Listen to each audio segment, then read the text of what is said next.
say about life? Huh? You gotta get together.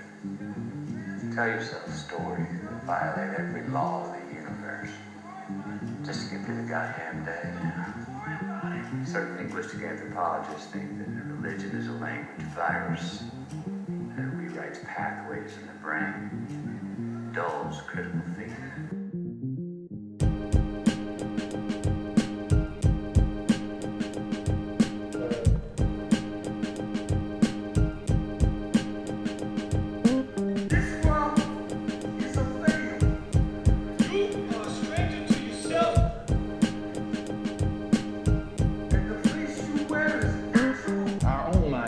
Change. We have to change our mind about ourselves. In what way? A knowledge of self. This world is a failure. You are a stranger to yourself. And the place you wear is actual. Our own mind has to be changed. We have to change our mind about ourselves. In what way? A knowledge of self.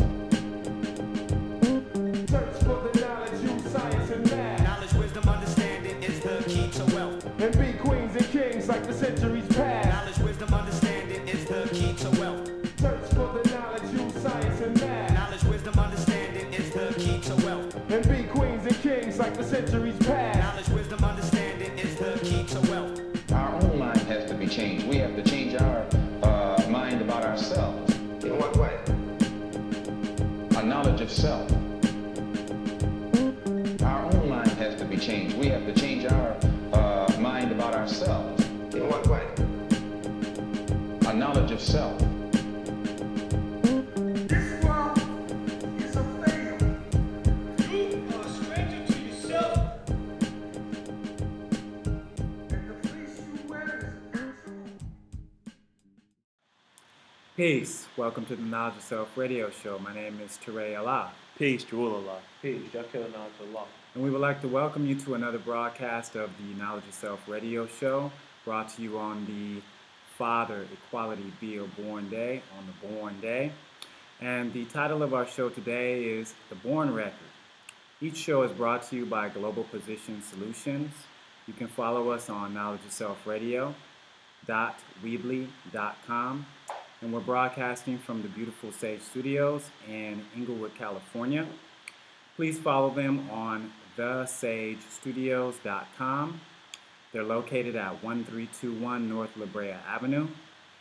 Zip code is 90302, and you can contact Mr. Clark for all of your photography or studio needs at area code 310-674-1105. So the objective of today's show is to clarify the importance of natural childbirth and the dangers of abortion to the original nation. So any of us who have been following the news probably over the last 40 years know that abortion has been a hot topic, and it continues to be a hot topic. So we wanted to present some research to you and also some useful alternatives besides abortion, because we do not advocate abortion. Although a woman has a right to her body, as a collective, that's not something that we advocate in our culture. But in any case, we will try to present both sides of the issue and be as objective as can possibly, as we possibly can for this particular type of issue. Right. So our quote for today comes from an album called Vagina Diner. And the artist's name is Archaeology, who released a song called I Love Her in 1993. So we're just going to share a verse from this song, which, when I remember it coming out, it wasn't really that controversial, worldwide, so to speak. It just kind of came and it went. And, now that I think about it, why didn't it cause any controversy? So we're going to share some of these lyrics with you so that you can make your own decision. It begins, 'cause you can be forever my lady, but I ain't with no baby. No ifs, ands, or maybes. I ain't old enough and ain't trying to hear it. So don't steal my youth, 'cause I'm still young in spirit. That belly blows up, it's gonna be trouble. I'ma have to play like a pin and come pop that bubble. Find Chucky if you want child's play. I'll give your ass a hanging and drop you off in an alleyway. This is a diary of a black man by making no alimony payments due to no wedding bands. Drew's gonna pick up the verse from there. So acts that talk about marriage. Miss, you must have misunderstood. I want you to have a miscarriage. I'm fed up and sorry that I've done it. I'm ready to set her up and have my little man kick her in the stomach or punch my fist through that navel, because I'll be damned if this be the hand that rocks the cradle. Or push her down a flight of steps. I don't care or give a heck about the people under the stairs. I'm all about a homemade abortment. My name's not Pat, so don't send Jack Black. This ain't the damn wheel of fortune. I don't want no pause and no portion. Next time, woman, you should proceed with caution. It ain't all about boy and girl. A half hour past the Cosby Show, 'cause it's you. It's a whole different world. And whom? That's how live I am. Use a diaphragm. I get it off your chest like like a mammogram. Oh, brother, word to mother. Just 'cause I talk like this, don't get me wrong. Yo, I still love her. So, main thing that we want to emphasize in that set of lyrics is, what was your initial reaction? Just imagine when this was released and played on some airwaves. Actually, I remember the lyrics being printed in the Source magazine, but there wasn't really anything to follow up in terms of the controversy. Okay. Here we have a black male talking about how he wanted to, do things to a young lady who he didn't want to mother his child so that it would lead to her aborting the child. So let's just kind of pass that around. What's everybody's thoughts about those lyrics and actually how it may have affected some black males and black women? Yeah, it always brings me back to a law that I, lived by, when I was, free and not in a relationship. Mm-hmm. I always told myself I would never lay down with a woman that, if for whatever reason she got pregnant, I wouldn't want to, be a family with her. So I always strive to deal with women that, if that science actually occurred, that we could actually have a functioning relationship to provide for that child. So it seems like, based on what was read in this in this rhyme, that he was messing with a girl that he just saw as a nut, for lack of a better term, and basically got in too deep. No pun intended. So Right. What you got, Jakir? Yeah, man. He definitely got in too deep. It's like these relationships that he's in with these women, or the relationship that he's talking about, like you said, it just seems like he's hooked up with like a jump off. Mm-hmm. You know what I mean? And then she got pregnant. He's like, well, like the guy was saying, it's very important when you lay down with someone like that. That's a chance that may happen. Is that person may become pregnant, right? Or if you're that female, you may become pregnant. So you need to think about those things. Is this a man or is this a woman that I could spend 18 plus years? Really, once you have a child, I mean, that's a bond until that child dies, right? So, can I spend the rest of my life in a bond with this person now? Or is that going to be too far, you know what I mean? Is that too much on me to handle? So I should probably cut that relationship now. Right. But also that kind of deals with the show a lot, because I think in this day and age, to where people can just go take the morning after pill, or go get an abortion like it's not a big deal. It definitely perpetuates a kind of mind thinking in the society where you can be like, she can just get an abortion, or if I can't afford it, then what's the difference of just throwing her down. What did he say? He was going to throw her down some stairs or Right. punch a hole through her navel. You know what I mean? Like, an abortion is kind of what's the word I'm looking for?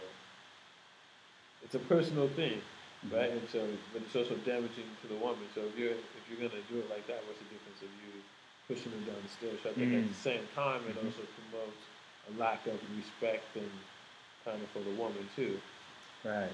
Well said. I think it was all said. I mean, for the most part, it will be repeated throughout the show. But if you're not interested in starting a family with a woman that you're going to lie down with, then you should reconsider that choice and try to build companionship, and then see if it can progress and born into something that's greater, which we consider family. Because the family is one of the greatest things that a man or woman can create. So, now we're going to go into our current events, and I want to give it over to my brother, Jaquil Knowledge Allah. Peace. Peace. So my current event comes from PCWorld.com, and it's actually dealing with California proposing to pass a bill that's bill number 962, and that bill will effectively place a kill switch on all tablets and smartphones that are developed from 2015, January 1st and on. So, now you really just, that's not Big Brother-ish. I don't know what it is. I think one of the things that are interesting, which we've said on a couple shows before, is that they tend to do things or make bills and laws for things that they're already doing. Right? So we know that the sheriffs have that ability to shut down iPhones and the cameras on iPhones, so that you could record what was happening, either if it was being happened to you or as a bystander watching an event happen. So, I want to see how you guys see that, because basically what happens is if it passes in California, that kind of becomes a platform for it to become a nationwide. Right.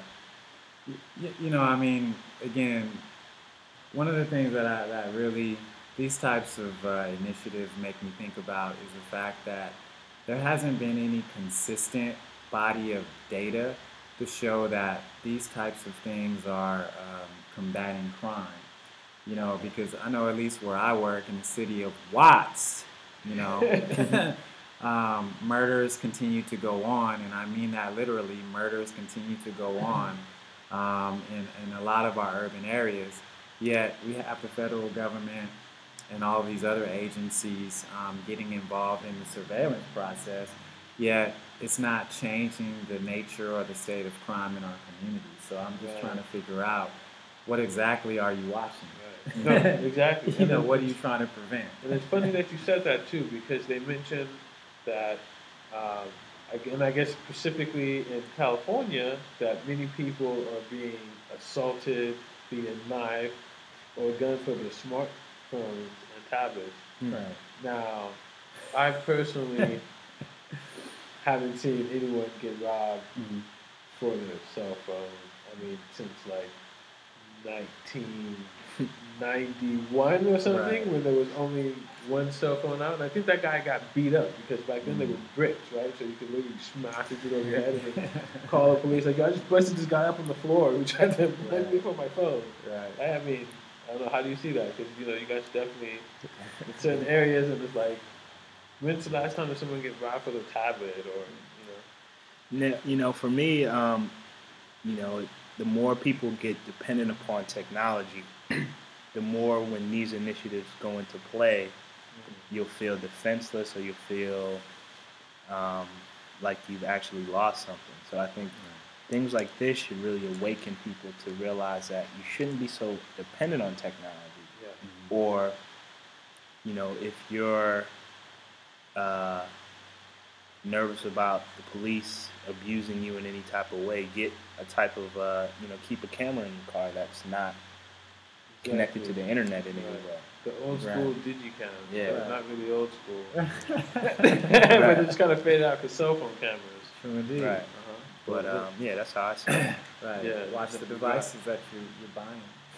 Uh-huh. I wanted to give it away to Jarul to hit you with another warm and cold parent, as we say. Yeah, this one comes from HuffPost.com, and The headline is Archaeologists Carbon Date Camel Bones and Discover a Major Discrepancy in Bible Story.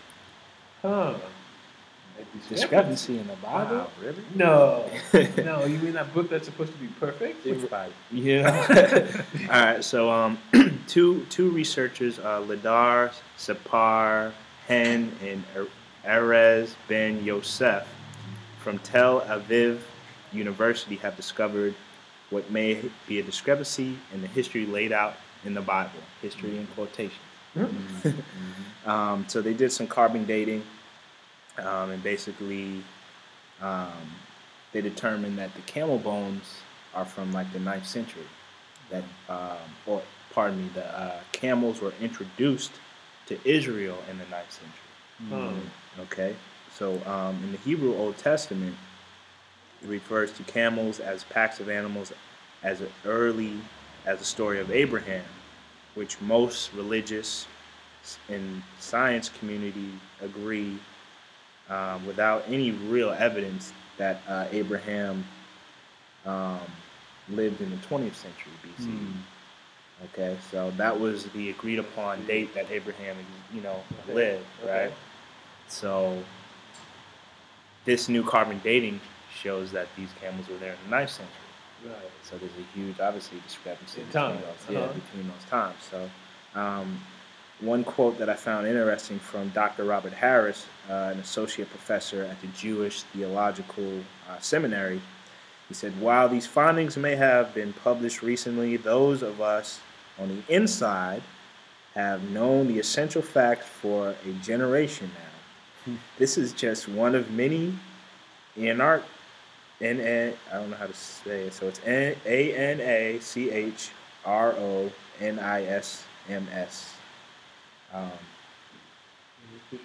Yeah, English guy.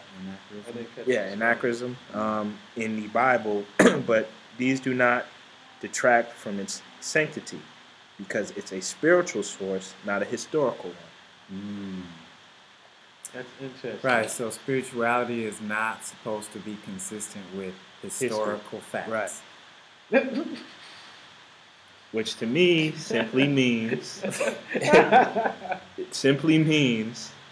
look at the book symbolically. Right. It's not dealing with actual facts. It's meant to be used as a way to see things in your life a little bit deeper. You know what I mean?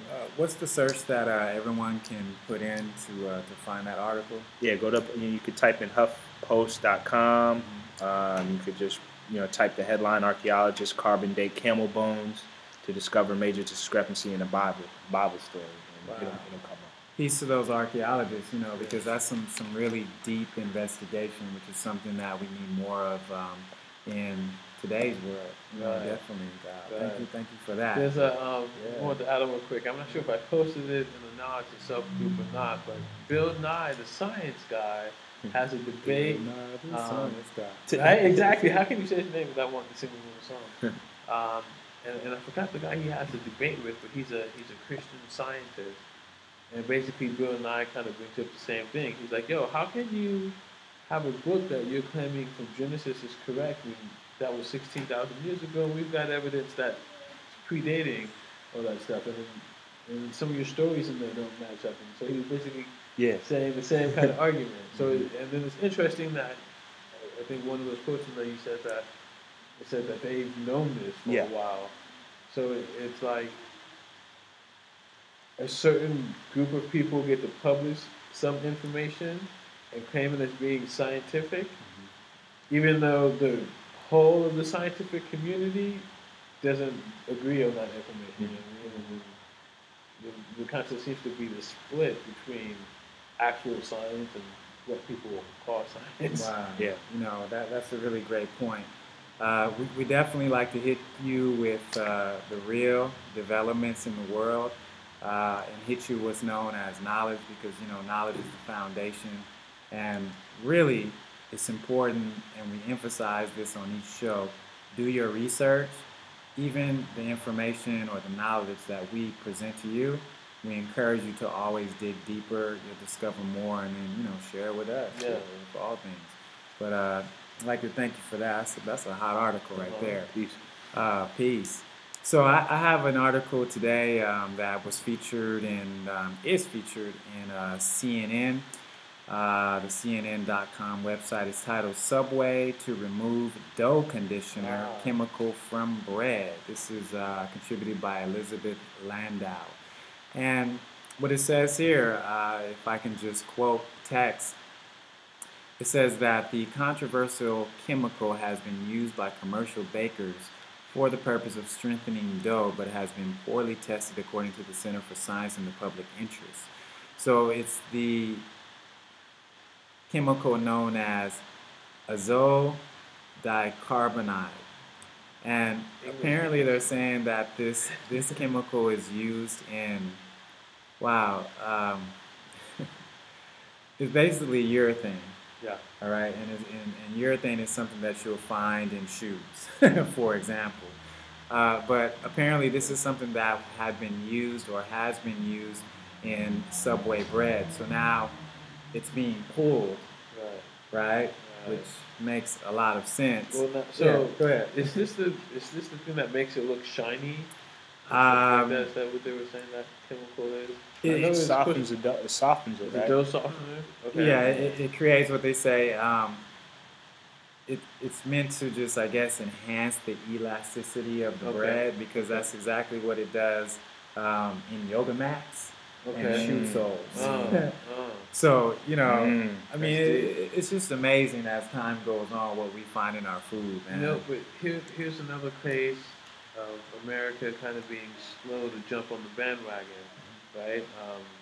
We first saw it when we were trying to get GMOs and other things that aren't real food being labeled on our products, right? We all kind of squandered away from that and ran back in fear. It was like, oh no, we don't want to pay more money. When there's other countries who weren't paying more money and they have those things. It's not a luxury. It's just what you deserve to have. Right. And then, you know, you're seeing it here. Subway in Europe, of all places, they removed that ingredient a long time ago. Wow. Yeah, and so now America is just now beginning to do that. And I want to say there was someone who started a petition not too long ago to get that sign to go around, and so that's a result of that petition then.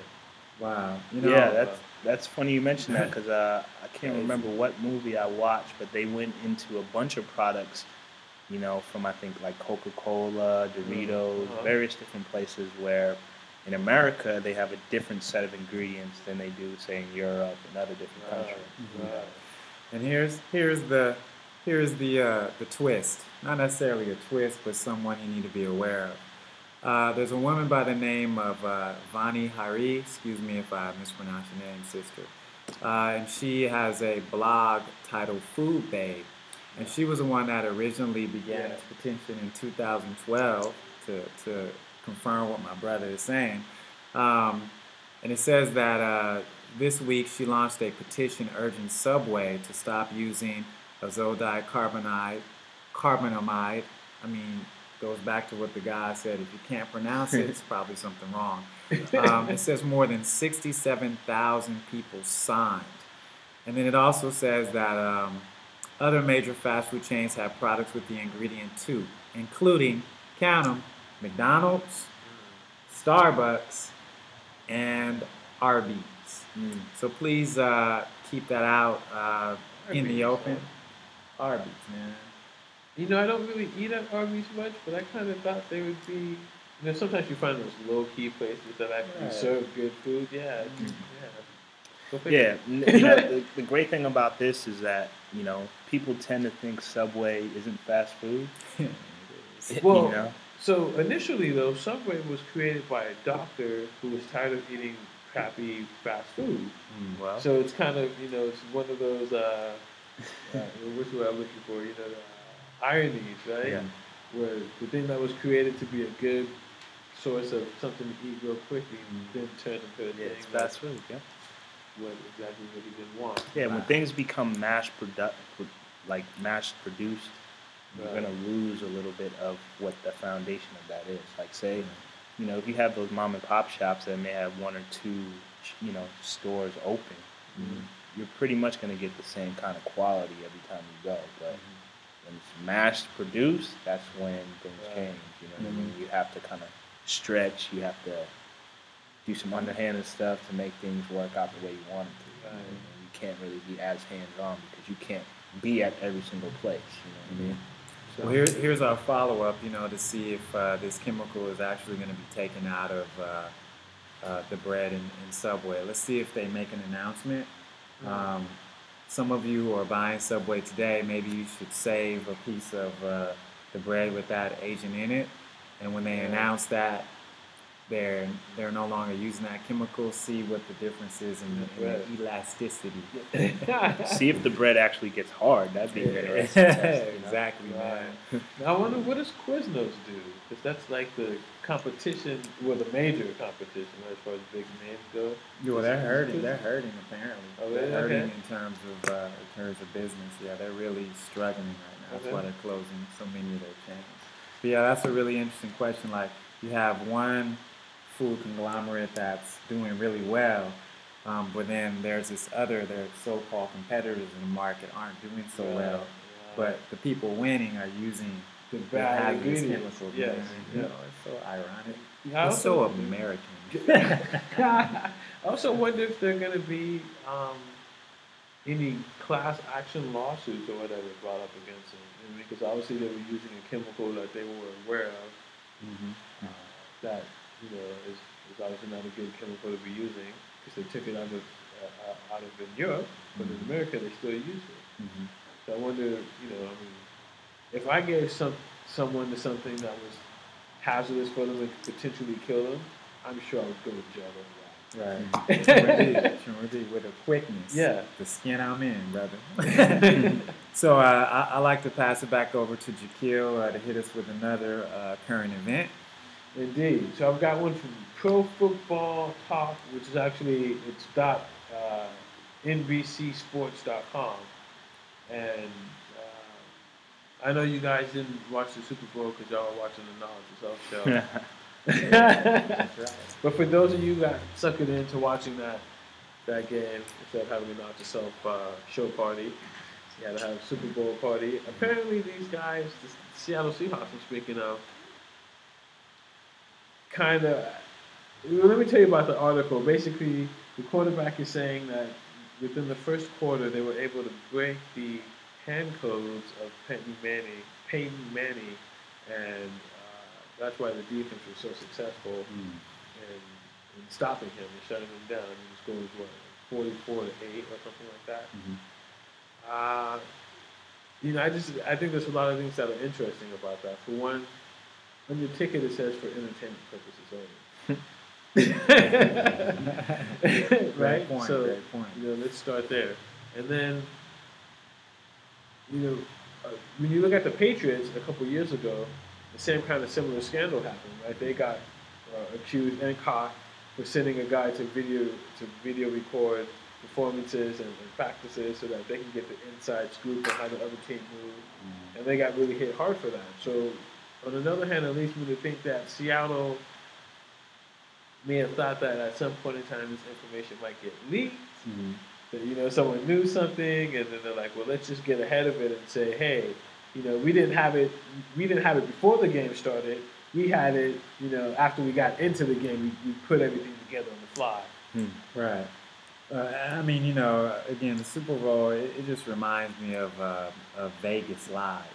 It would be interesting, right? It would be interesting to see if football players didn't get paid millions of dollars and football franchise owners didn't paid anything, if the integrity of the game would return. So that's a really interesting detail right there. Do they generally have players that have mics in their helmets? Sometimes the quarterbacks are mic'd. Right. Sometimes they'll have, like, for example, there'll be like NFL films where they'll mic certain players to make like a mini documentary about a game or something like that where they'll mic players. But You can hear the sound. They have the microphone that follows over the thing nowadays. That's about to fill. yeah, you can hear something. Right.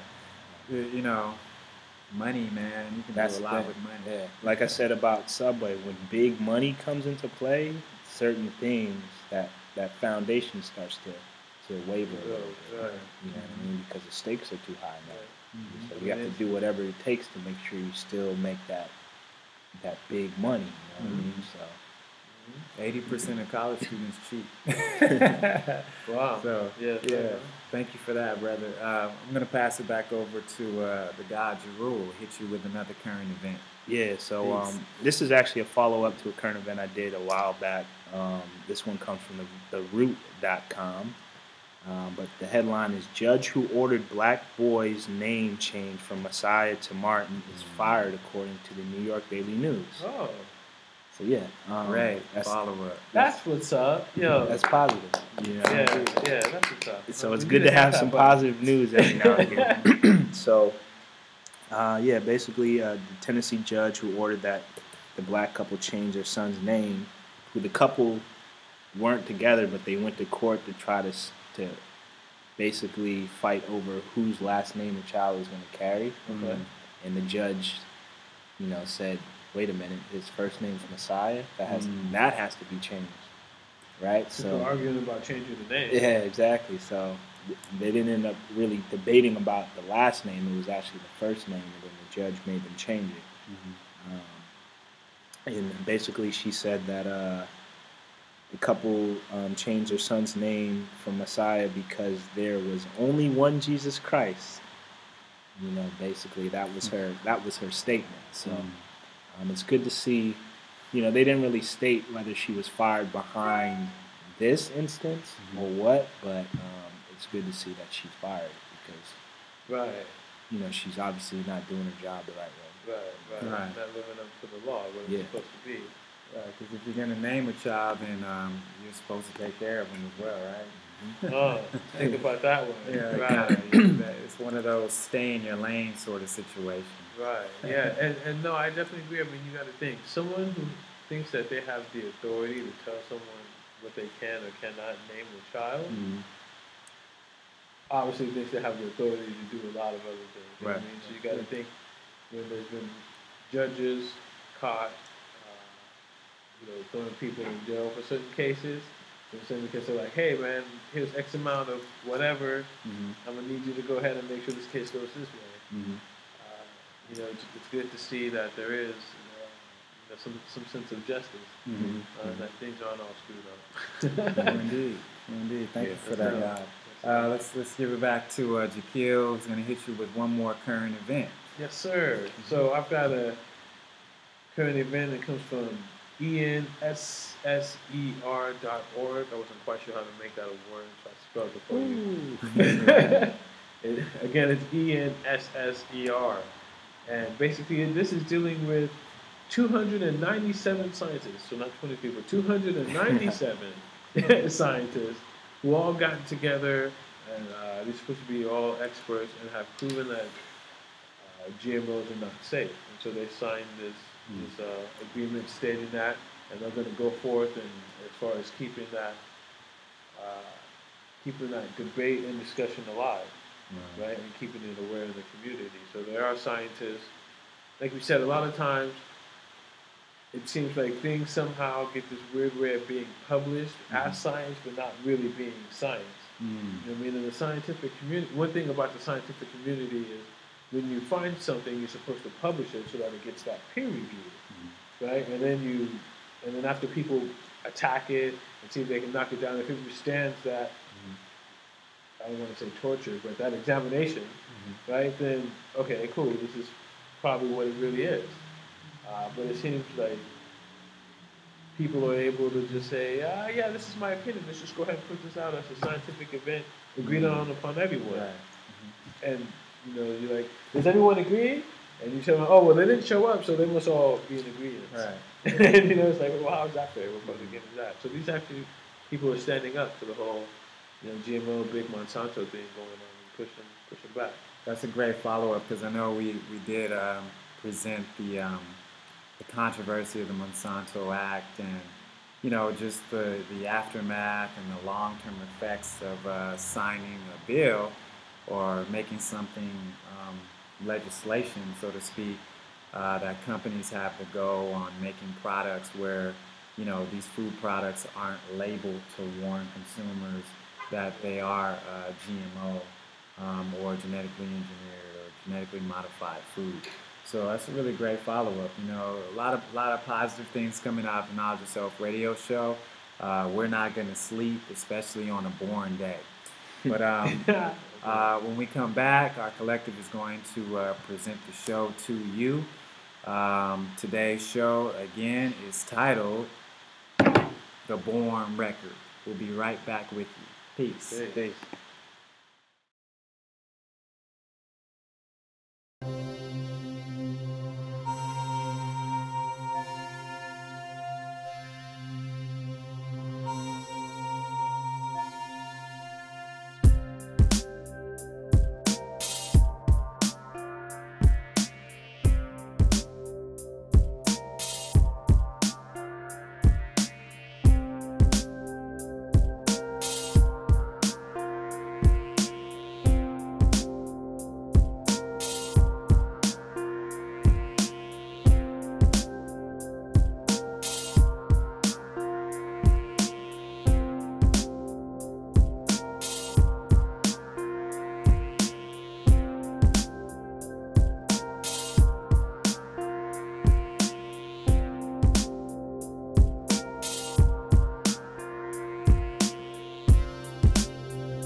Welcome back to the Knowledge Yourself radio show. My name is Teray Allah. Peace, the rule of law.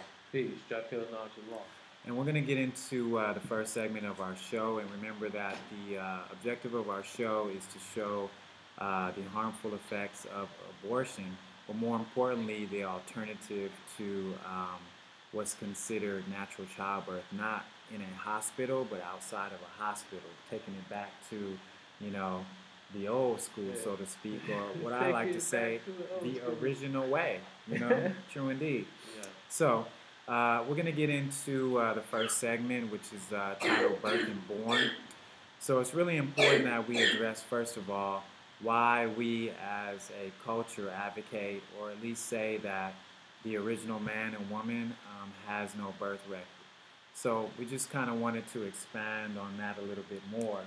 And since we are talking about what it means to be born and how different that is from birth, let's just talk a little bit about why we say the original man and woman has no birth record. For me, if you look at the definition of birth, it says the beginning or coming into existence of something. And born is the existing as a result of birth. So we look at the first law of thermodynamics, which is a version of the law of conservation of energy. It basically says energy cannot be created nor destroyed; it can only change form. Heavy show. True indeed. So that being stated, birth being the beginning or coming into existence wouldn't make sense, because if we're energy, then that means we've always been here. Right. We just changed form. So to be born, to me, means you are changing from one form of energy to another form. But to go through birth, that means you're being brought into existence. But we've always been in existence. To be birthed or going through birth, to me, doesn't apply to us. Right. How you see that, Jack? Yeah, I mean, that's was just heavy right there, right? Come on, man. What he just said has been proven in science. Should we just close down the show after that one? Now, I'll add on. I'll say there's also something known as transduction, right? Where you get energy turning from matter and matter to energy. That's what the God was saying. If we are energetic beings, right? How can we be birthed, right, or created? You have to always be here in a certain form, and so that, like the God said, when you born something, you take some things that exist and you change them, right, to exist in a different form and to coincide together as this new thing. You see what I'm saying? And so the original man came about in that same way, as far as, we were always existing in some kind of form, one way or another, right? And now you're existing in this physical form to experience life, as it is right now.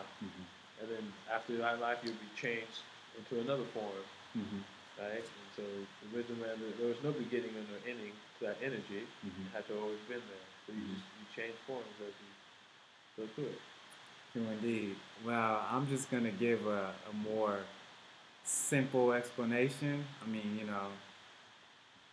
wow, those are two great explanations of that. I'll just say that since they dug up Lucy over there in East Africa, Leakey and his family, there have been several other skeletons or remains found in the continent that they call Africa, which actually predates Lucy and her species of man. Therefore, if the things or the remains they continue to dig out of that part of the world and other parts of the world, they continue to get older and older and older. So to try to establish one particular time period where our people sort of flowered civilization on the planet is an error. In 25, 30, 40, 50 years from now, we'll continue to find other skeletal remains which they can predate or date farther than the ones that they're finding now. So our people have always been here, even on a cellular level, especially when we talk about the male and the female principle that has always been present in the creation of all things. So yeah, it's important to look at time as just a tool of measurement, because for there to really be an established time, then that would mean there would have to be an actual beginning point. But there's never been any evidence to show and prove that there is a beginning point. There's been evidence that showed that everything has always existed, but just in different forms. So that being said, time should just be looked at as a measurement tool. You know what I mean? Exactly. Peace. So I do want to kind of present this to the public to also consider. In our discussion, we talked a little bit about the difference between birthing a child and a child being born. And it was somewhat answered, but just in our experience as parents, what can we tell the people in terms of what's the difference between birthing a child and a child being born? That's a good question.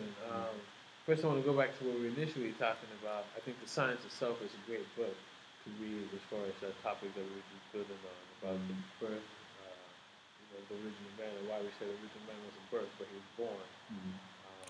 That being said, kind of going into the whole the child being birthed versus born, I did a little bit of research on that, and what I came up with was that whole birthing concept was really like a Nazi Germany idea. It traces back to them, right, as far as boats coming into dock, right, or into the berth, and what came out of those ships had to then be accounted for, right? Which is called like a birth record. You had to write down everything that was coming into your country as far as how much money it was going to make, right? So then they used that as a symbolic system to develop what we now use as birth certificates and whatnot now. So I think the difference between being birthed and born, from that kind of perspective is really, I guess, being the difference from being a commodity, right, to being something that is going to make commodity. Or, you know what I mean? Like you're a free person versus someone who is enslaved to a bought and sold in the system. Wow, that's a great explanation. And I know that our big brother, Life Allah, he did expound on that whole idea of the birth certificate and our value when we're born and how basically you're being traded on the stock market. So definitely check out that show. I wanted to hand it over to Jerul because we pretty much agree on these things, but it's really good to give you three perspectives. Yeah, for me, the difference between a child being born versus birth, it has to do with, so, the child's born, or the child is birthed, but isn't born until you hear that first cry to denote that that child is alive. So I think, for me, things can be birthed, but that doesn't necessarily equate to life. For me, born is life. You know what I mean? And life, like I said, has no beginning and no ending. So, yeah, that's how I see it. There you go. And, I think in terms of birthing a child, we have to take it to motherhood and fatherhood. So the way I see it is just, during that process of life, from the time that you're able to, hold that child physically outside of the mother's body, you begin the teaching, which is to teach that child their own self-realization, be that an original child for that matter. So in saying that, birthing is just, more like a set of routines that take place when you're taking care of a child. But born is just that process you take them through to where they'll be a complete person. And it prevents a fragmented identity in terms of gender, responsibility, adulthood, and everything else that follows. So really great perspectives about born. We hope you, add on and give us your own definition of born. Also, I'd say you could look at it, and I know we'll probably get into this later in the show, but I was thinking you could look at it in the sense of women who are able to have their own children naturally versus women who are put through unnecessary C-sections, right? And that's kind of, I would say the C-section, when they're forcing you to go through this process unjustly, right? Obviously, there's an emergency. You need to do that, Okay, I get it. But when you're just doing it because it saves time or because you don't want to be sued for anything that happens, I think that's kind of birth, like the automated process. You know what I mean? And born would be the more natural process. My martial art instructor, I was studying it one day, Dr. G said, I don't know what it is about women in America. They're weak. Women in my country, they work on the field when they're pregnant the whole time. And then when they go to have the baby, they hug a tree. have the baby, and go back to work. That's real. That's real. So, you know, I was thinking about that, and so it's, you know, it's kind of like that. That kind of seems like a more natural process. You know what I mean? People weren't always having babies in the hospital. I mean, Right. you know, a lot of you go back to your parents. You probably ask them. I know my brother, he was born at home. My older brother. My mother, I want to say, was born at home. You know what I mean? And so, like, the farther you go back, they're like, yeah, why would you be born in a hospital? That's kind of weird. Right. I think just growing up watching all those television programs where the woman goes into labor at home, and then all of a sudden everyone scurries around to grab her suitcase and says, "Let's Right. rush her to the hospital." I think that's kind of ushered in this sense of fear. And since we're on this idea, how have women been, you know, made to fear having children outside of a hospital?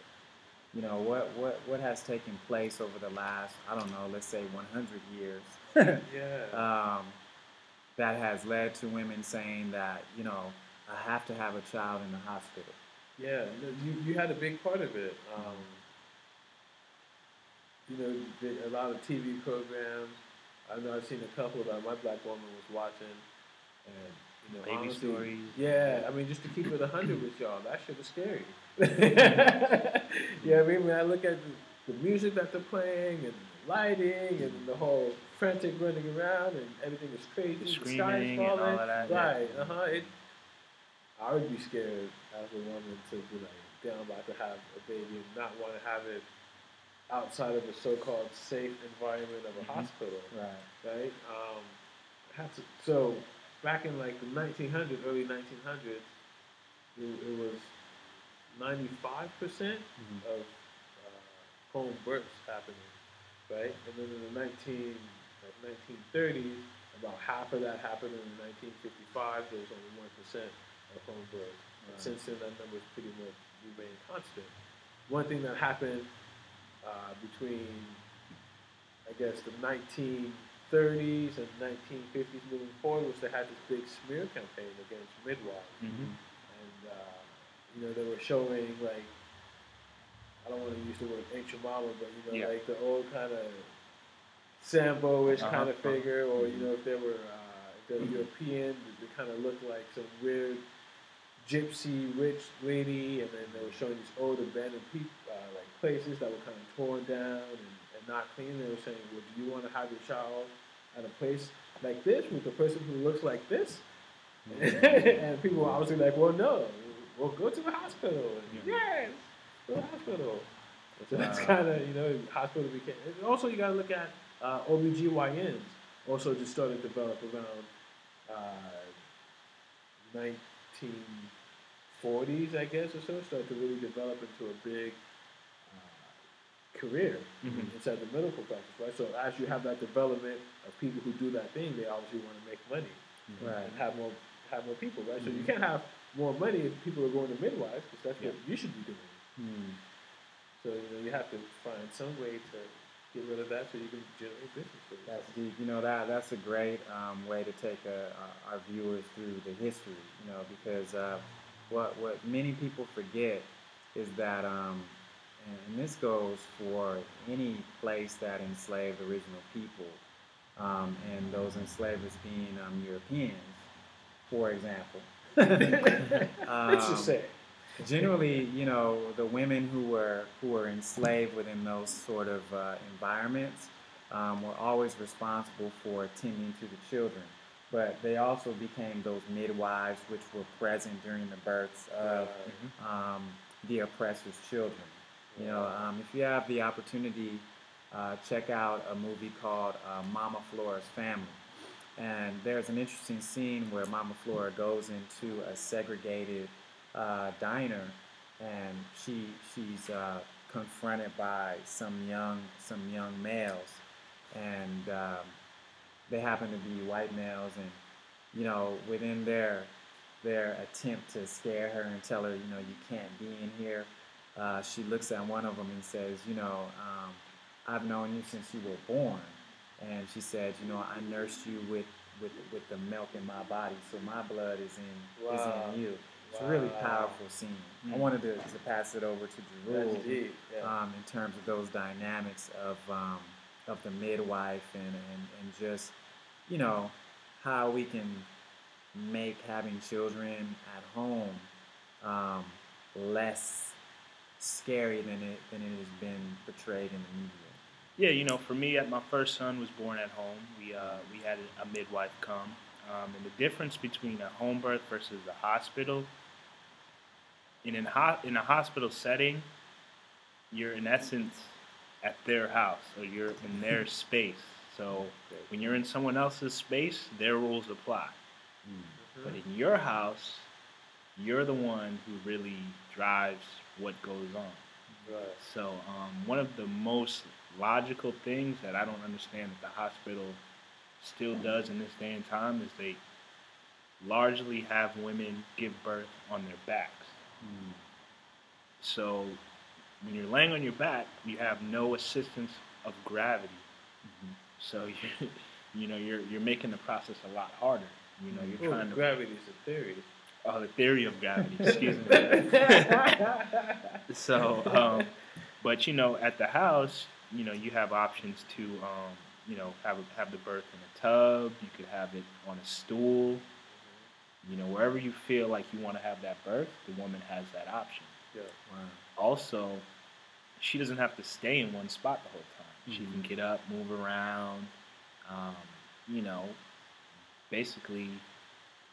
Because think about it, if you're sitting in one space just thinking about the pain the whole time, it's gonna be a lot more difficult than being able to move to a different space, get a little bit more comfortable, Right.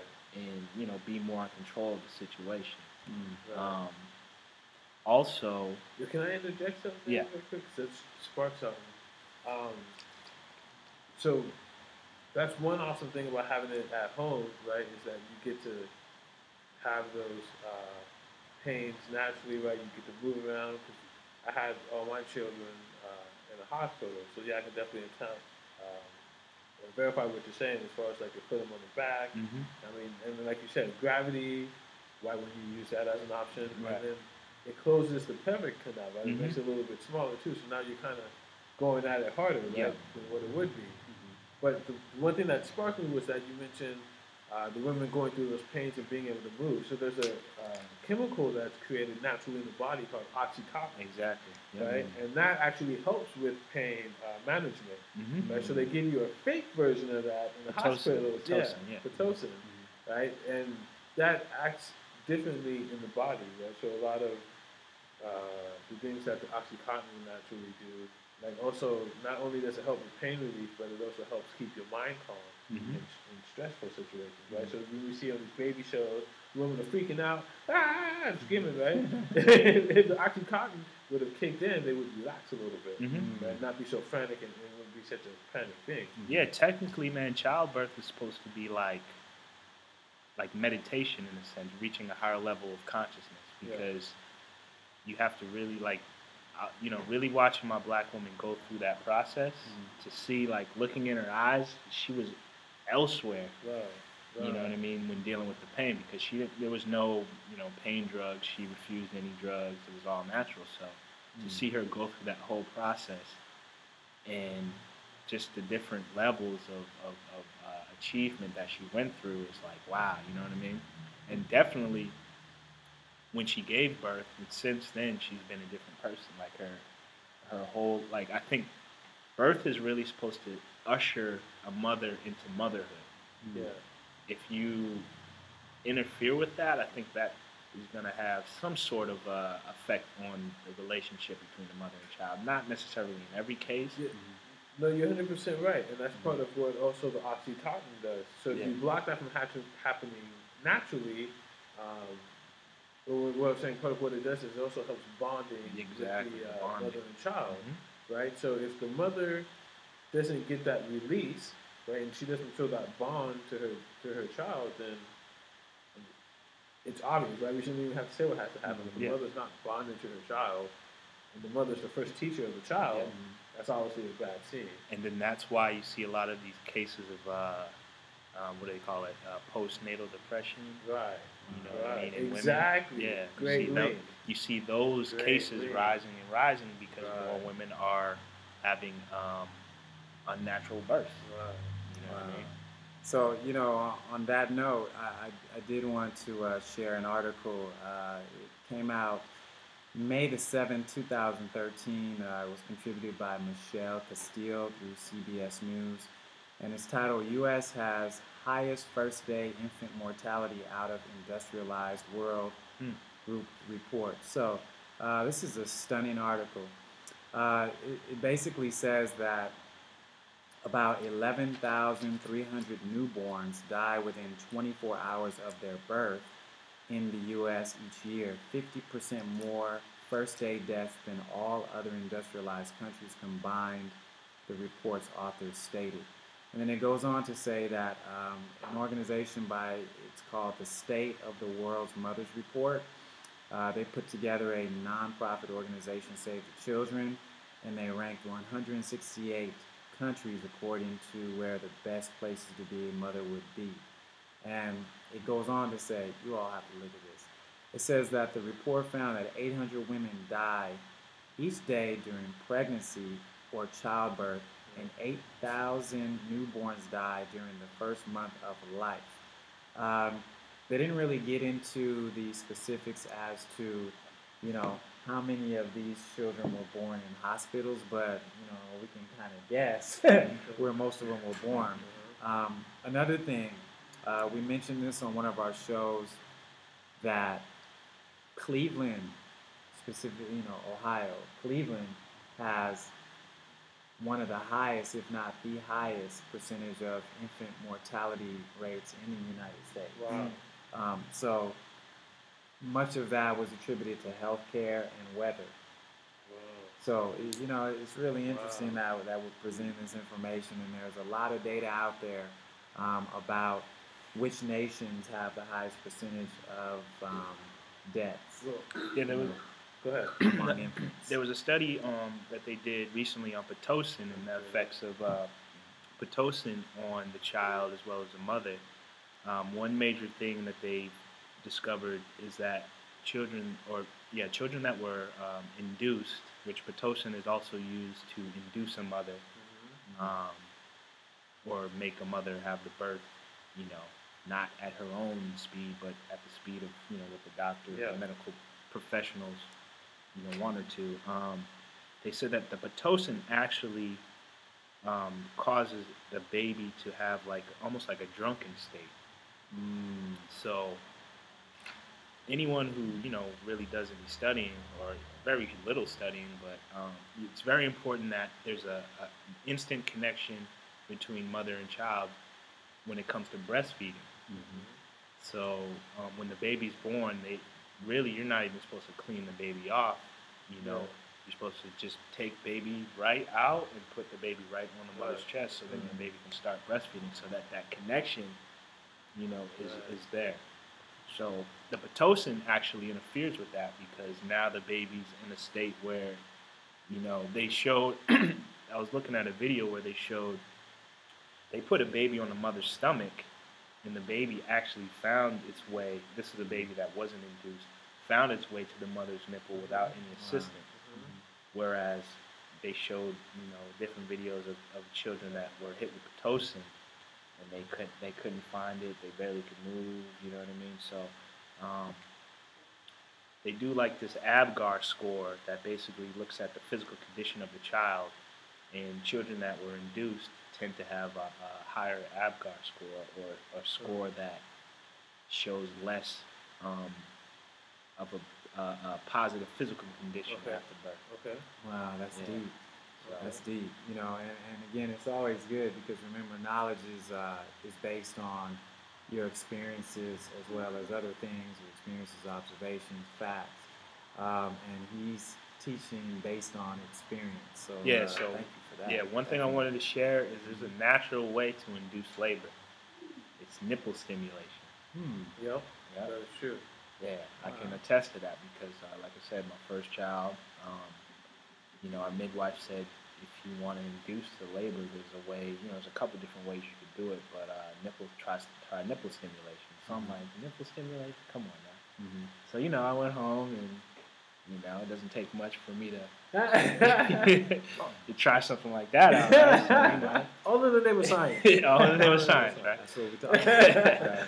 So, I tried it out, and then the next day my son was born. So, Wow, Nice. that's deep. And that's another interesting fact, is because, when you look at the hospital process, it's very similar to the jailhouse, right? In which they have a bunch of rooms, and they need to have filled, and then once they have it filled, they're making money off you to kick you out and get some more people in there, right? Or maybe closer to like a fast food, right? To where they want to bring you in, they Get want you you out to as eat, fast as get possible. the hell out, so then get someone else in, right? So I don't know if you want to mention how much it costs, but basically, it's a lot cheaper to have, especially if you don't have like insurance and stuff like that, and you need to pay for it. It's a lot cheaper to have a child at home than it is to have it in the hospital. Right? For a normal stay in the hospital for one day, it's $3,000. You don't have to pay $3,000 a day to stay at your own house. Well, I mean, I don't know what kind of arrangements you have. You might have. Generally, people pay rent, and it's not per day; it's per month. So that works out. You're already in your own house, right? Yeah. If you have a C-section or cesarean, right, it's $5,000 a day, right? So we're talking they're going to push cesarean on you, right? So Of course. you're looking at the average, and they're actually trying to change this law. So they're trying to say now that cesareans only need 2 days to heal versus 3 to 4, and if you had a normal birth, 1 day of healing, right? So, right, which when you look at what happens, right, exactly. What happens when they do a cesarean and they cut through all those muscles? Major surgery. Yeah, it's a major surgery, and then they just say like it's as simple as cutting your toenails. Yeah, right. And No, like, trust me, in my experience, no, that was not the case. You had to have You're it talking cesarean about, too, huh? just picture a saw. Basically, that's basically what you're looking at. Yeah, and think about it this way, from the doctor's perspective. I like to play golf. I like driving in my Porsches. So. No, this is the doctor talking. Yeah, this is the doctor's Okay. perspective. So. I was like, when the guy get a Porsche? Yeah. So, why would I want to stay in a hospital with a woman going through labor, waiting for the baby to come out, when I could just very easily say, okay, lay down, let me cut the baby out, and I could be on the golf course, and a couple hours later. Right. Exactly. So, from that perspective, the doctor has more control of when the baby's born, and more, in essence, more control over the situation. Whereas when you're at home, you have more control over the situation. Right. So, Exactly. No, you're right. You're looking at what an average birth is about 12 hours, as far as like labor and whatnot. You have a C-section, you can do it a half hour. Right. Hit them with some protocol, get them induced, hit them with the, what do they call it, that they put in the back? Oh, the epidural. Yeah, epidural. Yeah. Right, and then you're good to go. Right. So, on the heels of this discussion, why is it that, there are a lot of males out there, within our culture, outside of our culture, I'm quoting that. Why is it that, there are so many men who say they have knowledge of self, but they don't have children? What's going on with that dynamic among original men and some original women? For me, man, I think, a lot of people who, say they have knowledge of self may not clearly understand what it means to be a person who's come into the knowledge of self. Because, I think once you have knowledge of self, that means when you have children, you should be able to provide for them so much more information so that they can be great, obviously greater than you. Right. So, for me, obviously you don't want to just run and have children with anyone or rush that process, but if you're not actively in pursuing of that process, then I think something needs to be reevaluated. You know what I mean? Yeah, something needs to be reevaluated in your manhood. Right, because we say the babies are the greatest, but, if it's man, woman, and child, your child is really supposed to be the greatest because you're providing your knowledge to your black woman, and she's providing that wisdom to the child. You know, that to me is a natural process right there. Perfect example of the child being, the baby being the greatest. Today, my son had a basketball game, and I also played basketball in park leagues and then in school. So he was in a park league game, and one of the kids, they were trying to get the ball, right, and another kid had jumped on him, tried to rip the ball, and then the ref had already blew the whistle. And so, the young guy was about to let go, and then the kid kind of pulled out more. And so, of course, it's like that whole thing. Well, like, I got the ball. And the kid kind of threw some shots. And so I was expecting, I'm looking at myself, right?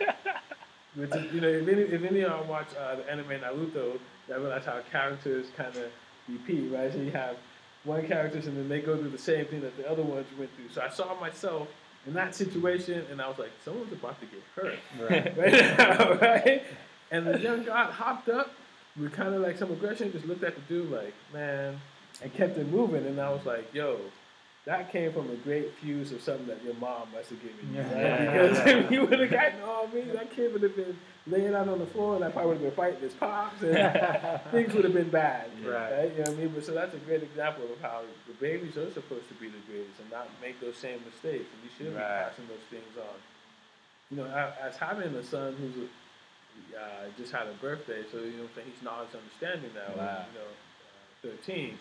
So it's interesting seeing him grow up because it's like me reproducing myself, and I get to, so it's like second chance. And we were talking about earlier how we weren't born. I mean, we weren't birthed, right? We were born, and how you can never die like that. And so I'm watching that process happen of myself living on. So people always tell the story of like, I wish I was young so I could do it all again. I'm like, I am young. I'm 13 years old right now, doing it all over again. There you go. That's deep. That's real. Thank you for that. Real view of the future. Because when we look at our children, and I think it's something that the guy Rakim said on, I think it was the 18th letter where he mentioned that, because my son is going to continue this for me anyway. And that's a very profound statement. If you look in that 1 through 14, it talks about how planets are grown and made from the beginning. So remember that the children are the future of that planet. Whether this planet is going to be a very good place to live on or a very negative place to live on, we have to make sure that when our children are born, we're giving them the tools that they need to not only be really great people, but to be the type of people who are interested in preserving the continuity of original people and just the human family in general. So on that note, we're going to go into segment 2 after the break, and we're going to get into the history of abortion around the world. Peace.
Peace.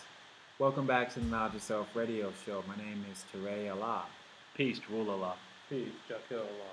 And before our break, we built extensively on the importance of having a natural childbirth and actually the imminent danger of having your children in a hospital and the importance of the continuity of having children, we being men and women.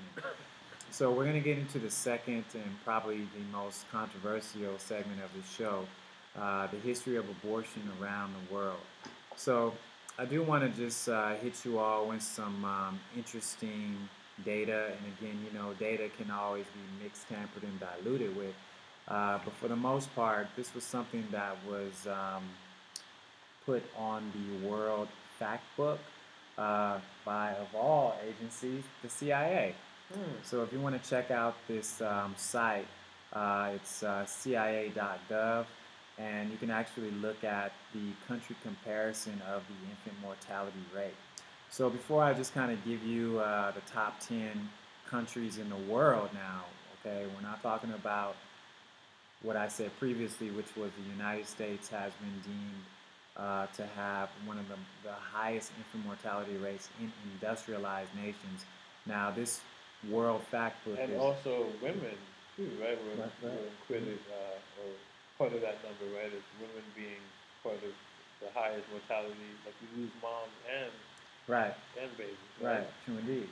So, in saying that, we're going to talk about countries which are not considered necessarily industrialized nations. So, according to the CIA, I can't believe I'm citing the CIA on this show, but that's peace. You know, we take information, give it to you, and you can look into it. It says that this information, this century gives the number of deaths of infants under 1 year old in a given year per 1,000 live births in the same year. I hope you got that. Included is the total death rate and deaths by sex, male and female. This rate is often used as an indicator of the level of health in a country.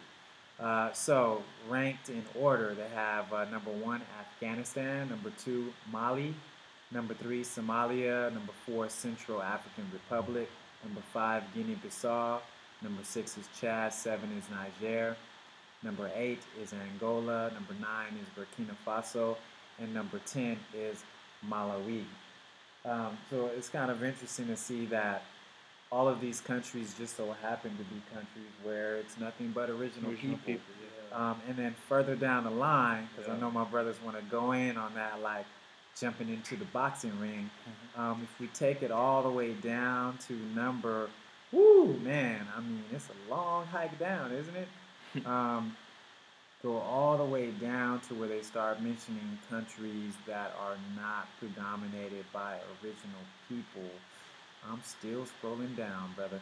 Wow. We go to Romania at number 142, so that would be one of the first countries, unless I skipped an entry, where they begin having a mortality 10.44 as of 2013. So every 10 out of 1,000 births lead in the infant dying within the first year in Romania. And then last on the list, wow. I mean, if you want to mention a country that is not considered predominantly original, which one y'all want to pick? Let's pick Sweden. 2.73 as of 2013. So 2 out of every 1,000 births of infants in Sweden lead in death. So those are just some staggering numbers. I wanted you all to jump in on that. Why are there more deaths of infants in quote-unquote third world countries or countries where mainly original people, as opposed to your European countries? We're down here to like number 220 for Sweden. Man, that's deep. I think you got to look at who was it, Kissinger, who made that memorandum about wanting to right,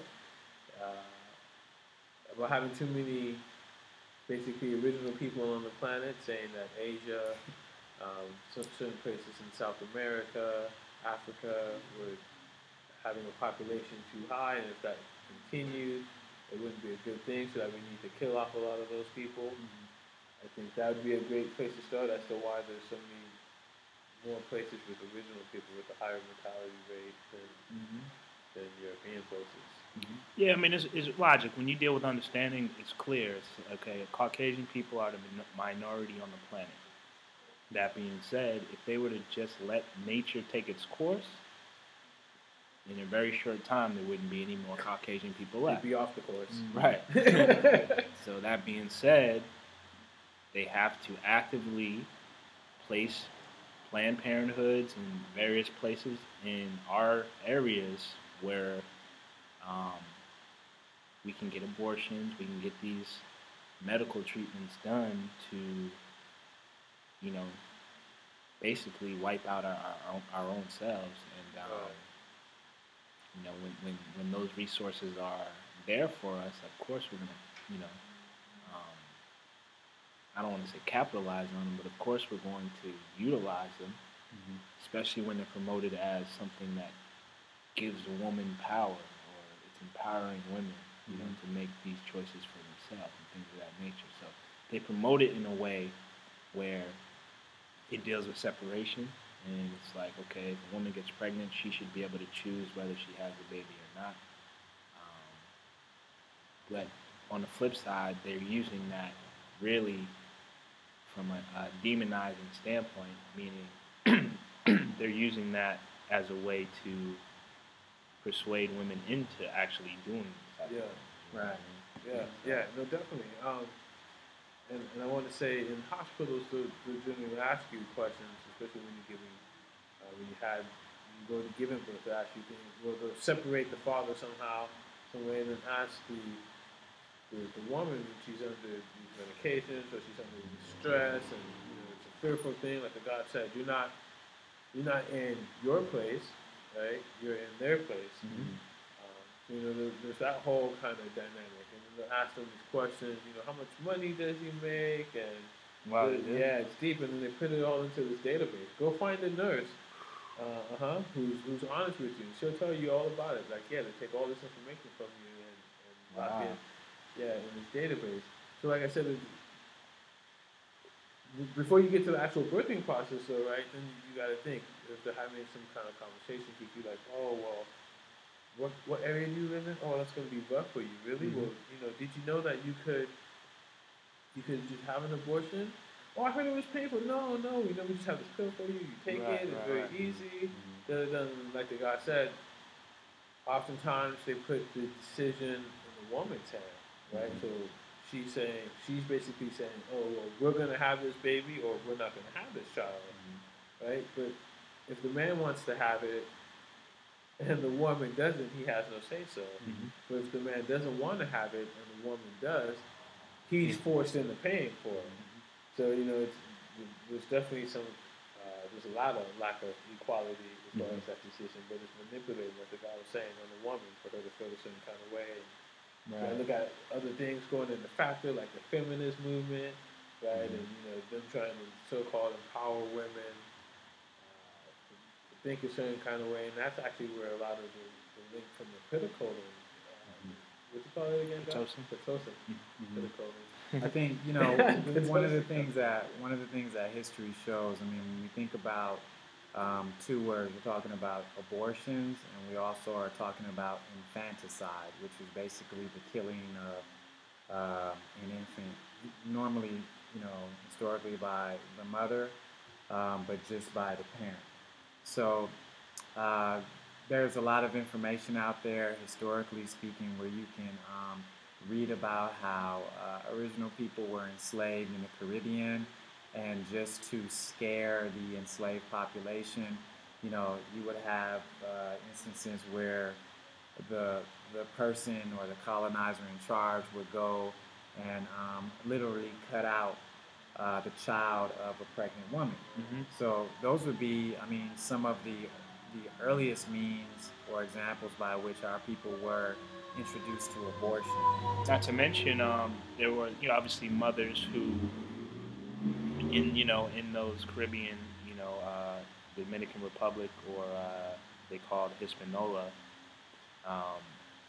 they would actually kill their children based specifically on not wanting them to live through the hell that they were living through with being forced to find gold that wasn't there, True indeed. you know, being enslaved and those types of things. So, you know, obviously that mentality, unless it's really actively, you know, faced, is going to be passed down in some capacity.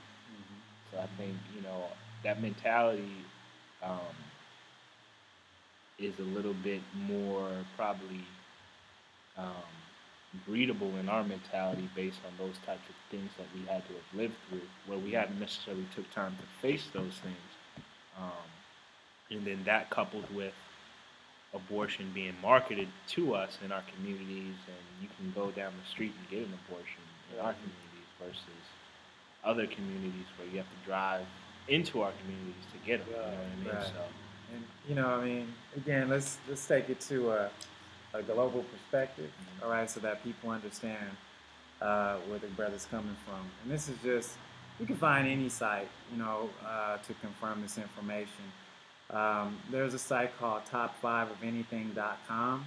If you don't want to look at the CIA site after that scary report from Jaquil about them monitoring the smartphones and everything next year.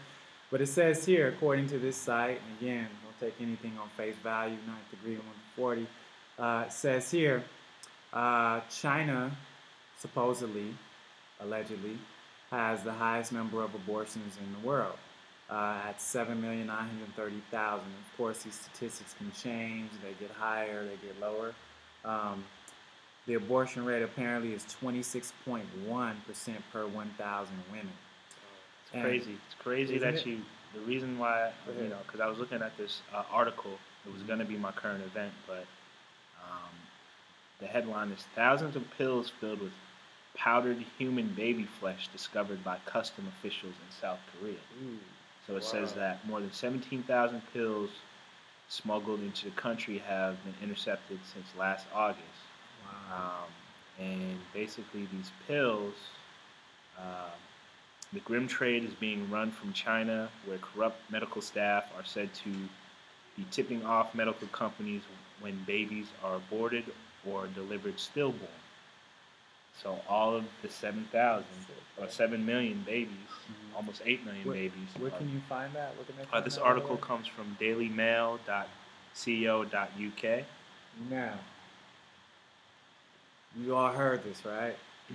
They have Vietnam at number 3 in the world, 1,520,000. United States is 4, 1,365,700. I feel like I'm talking about the degrees. But in any case, this is where this really gets kind of interesting. This is your favorite spot. If you look at an article on foxnews.com, they have an article which was published actually June the 13th of 2007. It's titled "Infanticide: Abortion Responsible for 60 Million Girls Missing in Asia."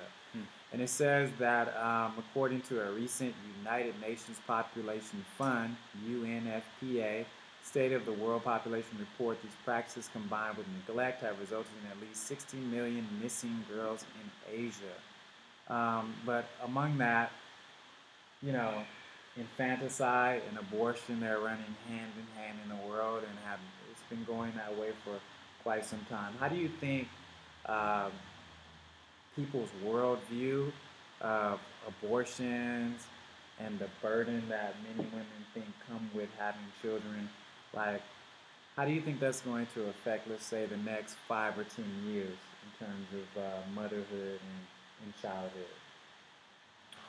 You know, it's one of those things where, you know, I think going back to last show, what was the quote about capitalism, imperialism, and racism going hand in hand? I think when you look at capitalism, you think about this system, which is basically a system that's being seen all over the world. It forces people to almost look at children like a luxury. Right. You know what I mean? It's not like you get married with intentions to say, okay, I can't wait to have children. It's like, well, can we afford it? What do we have to let go so that we can have this child? Do we have to let go of that second car? Or, you know, what payments do we have to? It's It's not just a natural process that it You should know, be. the east side or the west. Exactly. Yeah, Exactly. And you know, also that whole idea of the glamorous, beautiful young mom, you know, walking around in, you know, $150 pair of shoes, and you know, you want to keep that whole youthful look. Many women, not many, but some women are afraid that they're going to lose a sense of their independence. Yeah. You know, Men too. men too, Well, especially men. It's funny that you say that. I will keep her name secret so that you know not to. Are you a Mason? That's a different show. Sort of. There's a sword over my head. No, you know, I'm just trying to protect the guilty. Okay, all right. And well, you know, I mentioned her because she made a funny comment. Well, I don't know if it's funny or not, but it definitely relates to what we're talking about. And she referenced child or children being, what did she say? A leech, basically. So you know, when you look at that kind of perspective on, and she's a Caucasian person, and so I've heard that maybe once or twice from people like that, and you know, we definitely live in a society where European values and thoughts are placed upon us, right? And we begin to pick those things up, right? And so then when you take that into in the context with the whole, you can design your baby now. You know, they're able, like the guy was saying, they were able to predict what kind of things that your child would potentially have, which they put that in a database too. Go ask your nurse. So, you know, the ideal of abortion kind of becomes a little bit better in the sense that not better, but I'm saying it becomes It's easier way out. Easier way out when you think, okay, well, what if I do have a child that may potentially have something? Oh, well, then I just abort it and have another one, right? Because, you know, we live in a society where, like the guy was saying, the child has, instead of becoming, instead of getting married to have a child, you get married and you think, well, first you think, damn, can I afford to get married? Then you think, okay, now that we're married and we're kind of doing it like this, if we have a child, a lot of this is going to stop, right? Do I want to deal with that? You know, so it kind of sets the stage, I think, to promote abortion in some areas. Right. You want to add on that? No, it's just I think that mentality of, you know, man, woman, and child, knowledge, wisdom, understanding has been, you know, kind of infiltrated through the media and different things. Like, you know, you think about television nowadays, you don't see the family shows anymore, really. It's generally, you know, It is a family, but it's not not mother, your- father, and child. Right. family. Yeah, but you got like the Bachelor type shows where you got a bunch of roommates living together, sleeping around with each other, and those types of things. But you don't really ever see that family that you saw maybe in the '90s or when we grew up. You know, so I think that's part of the issue. Then you look at like a lot of these, you know, reality shows. They kind of project the women a certain way. And these young girls think that that's the way that they're supposed to be. You know what I mean? So I think a lot of that has a lot to do with the mentality, and it's just a distorted, you know, mentality that needs to be addressed. That's the biggest thing, and that's why for me, those with knowledge of self should be having children, because when you teach your child, you're not going to have them be taught from that distorted reality. Right. You know what I mean? True indeed. So. True indeed. And you know, one of the things that is one of the biggest contradictions of just what's going on in the world today is how religion is promoting abortion. Okay, and we're going to explain to you what that means. So I know many of you are really interested in Al Jazeera America. And there's an interesting article on that site dated for January the 14th, 2014 by Maria Karimji. I don't know if I said that right, sister. I apologize. And it's titled "Infanticide is on the Rise in Pakistan." And the interesting thing about this article is it's saying that in a city in Pakistan called Karachi, they've seen a really high percentage of infanticide, whereas people killing newborn babies. Wow. And one of the reasons why is because, according to the article, it says, quote, in Pakistan's socially conservative society, illegitimate children are referred to as harami, an Arabic word that means forbidden under Islam. And in Mission, Cosme says that the parents have sinned.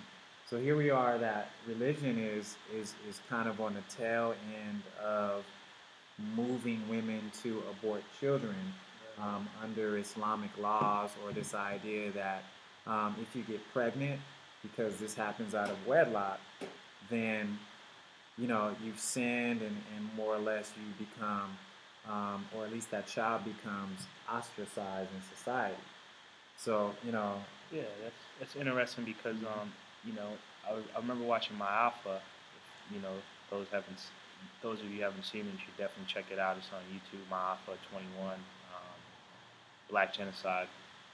But they actually talk about how Planned Parenthood paid a lot of black pastors and preachers Right. to promote that lifestyle of abortion to their congregation. Mm-hmm. You know what I mean? Right. So No doubt. And that's funny. So I just looked at this article right now that talks about a pro-abortion religious group in Minnesota, that's in America, is putting on a training seminar to teach clergy how to support women's abortions while biblical principles fully affirm the worth and dignity of human life. The Minnesota Religious Coalition choose to apparently, well, they're trying to say that somehow they're using the Bible to promote abortion, basically. And if you just type that in real quick, religion using, what did I type in? Religion using or teaching abortion, you'll find a bunch of links. There's even people using Jesus teaching somehow to teach abortion. Right. As far as religion goes. And so that's one thing. Again, I'm like the God over here. I didn't walk with the Father. So, I'm not one of those people who's going to swear by something that he said. But one thing he's alleged said is that you got to kill all religion. And I think that's a perfect example of why you have to do that. They use this position that they have over people to control and influence them. And how many people go to church in America? If you can, and we're talking about black people, because black and brown people seem to be super religious, right? You can't tell. I know some of my brown sea friends, so-called Mexicans, right, man, you can't tell them nothing about the Virgin Mary, right. or, they're going to go at you. Now, they don't go to church every Sunday, right, but they believe a lot of those things just without things. So if you can influence a bunch of people like that, man, to abort the baby, it's definitely with population control. right, it's a religious mentality too, because if you're in a religious mind state, then that means you're not going to do any research to develop a mentality that's right for you. I went to this meeting and the dude told me that I should have an abortion, so I'm having an abortion. So exactly. So you go to you go to a doctor. It's the same science as going to a priest or a preacher. Yeah. Whatever they say, you're going to say, okay, well, they're the professionals, so I'm going to run with it. That's right. You know what I mean? So if a nurse is telling you, well, based on your financial income, his financial income, it may be best to have an abortion. You're going to take that professional's advice over, say, your husband or your man or whatever the case may be, because that's that religious mind state that you carry. Right. You know what I mean? So people need to be more proactive in looking at things scientifically, or being more analytical, and using their own mind to make decisions versus any mind outside of their house. You know what I mean? Right, and there has been a string of news from Nicaragua about how Nicaragua has outlawed abortions and sort of the aftermath of that law, whereas women are now going underground to have abortions. So I know, right. So now we do have to bring to the forefront, as far as those select few women who may have been told, and again, this is a sticky issue, man. It goes back to what you just said. You have to use your own mind. So we did tell you that the United States has one of the highest infant mortality rates, and then the CIA World Factbook gives you a really long list of countries that also have a high infant mortality rate. And just kind of put that together and think, are there any exceptions to the rule in terms of women who may feel like they're putting their life at risk if they have a child? So, I mean, how would we, if we were in a discussion with a woman who says that, a doctor told me that I can die if I have this child? What would be some things that we could actually share with that woman who's going to make her own decision anyway? Because I know these are some of the things that people present in their argument, which is, pro-abortion, so to speak. Right. How does everybody see that? Well, did she get a second opinion? Who was that second opinion? Right. Who is it a credible second opinion? Have you done any of your own research to look at statistics of women who had the same issue, that had children that passed away? How much research did you spend on finding out about that condition? That would be one thing. And then even before you being pregnant, did you know about this issue? If you did, then why did you proceed to not take the steps to protect yourself so that you wouldn't have gotten pregnant? So that would kind of be how I saw it. I definitely agree.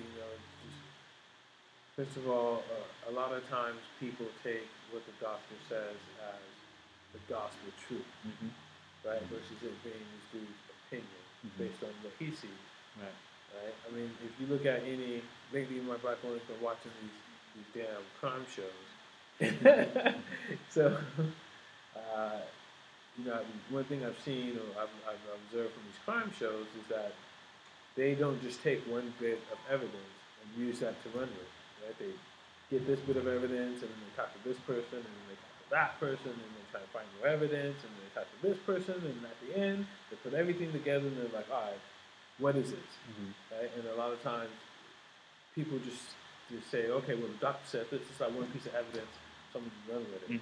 Right? And like the guy's saying, they don't one, have a conversation with the doctor. If that dude is not willing to sit down with you and give you details and explain to you what you're going through, I mean, that's kind of suspect too, right? You got to remember, this is a profession that's making money, right? So if someone was dealing with your car and he's not going to tell you why he needs to rebuild your transmission, are you going to just pay to have your transmission rebuilt? Right. You know what I mean? And so you first sit down and have a talk with that first doctor, have him explain to you why he sees what he sees. The dude works hard, and definitely being a doctor is not an easy job. So maybe he just missed something, right? Maybe him looking at it again will cause him to see, oh, well, I didn't see this the first time. Maybe we have this as an option, right? Or if not, it's just now you at least know what it is. Now you can take that information to another doctor, and he'll look at you. And now he'll have that to look at versus all his information and get another point of view. And then maybe take it to someone who's not involved in the medical establishment, you know what I mean, like a midwife. These people are highly trained to do these things, right?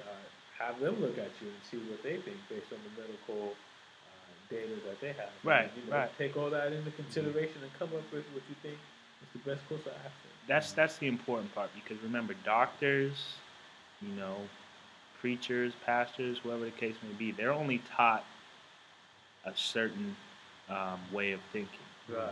They're not taught to be, in essence, scientists in the sense of really going out and studying everything to develop their own way of thinking. They're actually taught from, the medical board's perspective. So whatever that medical board says, that's what they have to basically run with. Right. So that being said, you should know that already. So when you go to the doctor and they give you an answer that raises a question in your head, and then they can't really answer that question, just remember that their perspective is coming from a place of not fully complete knowledge.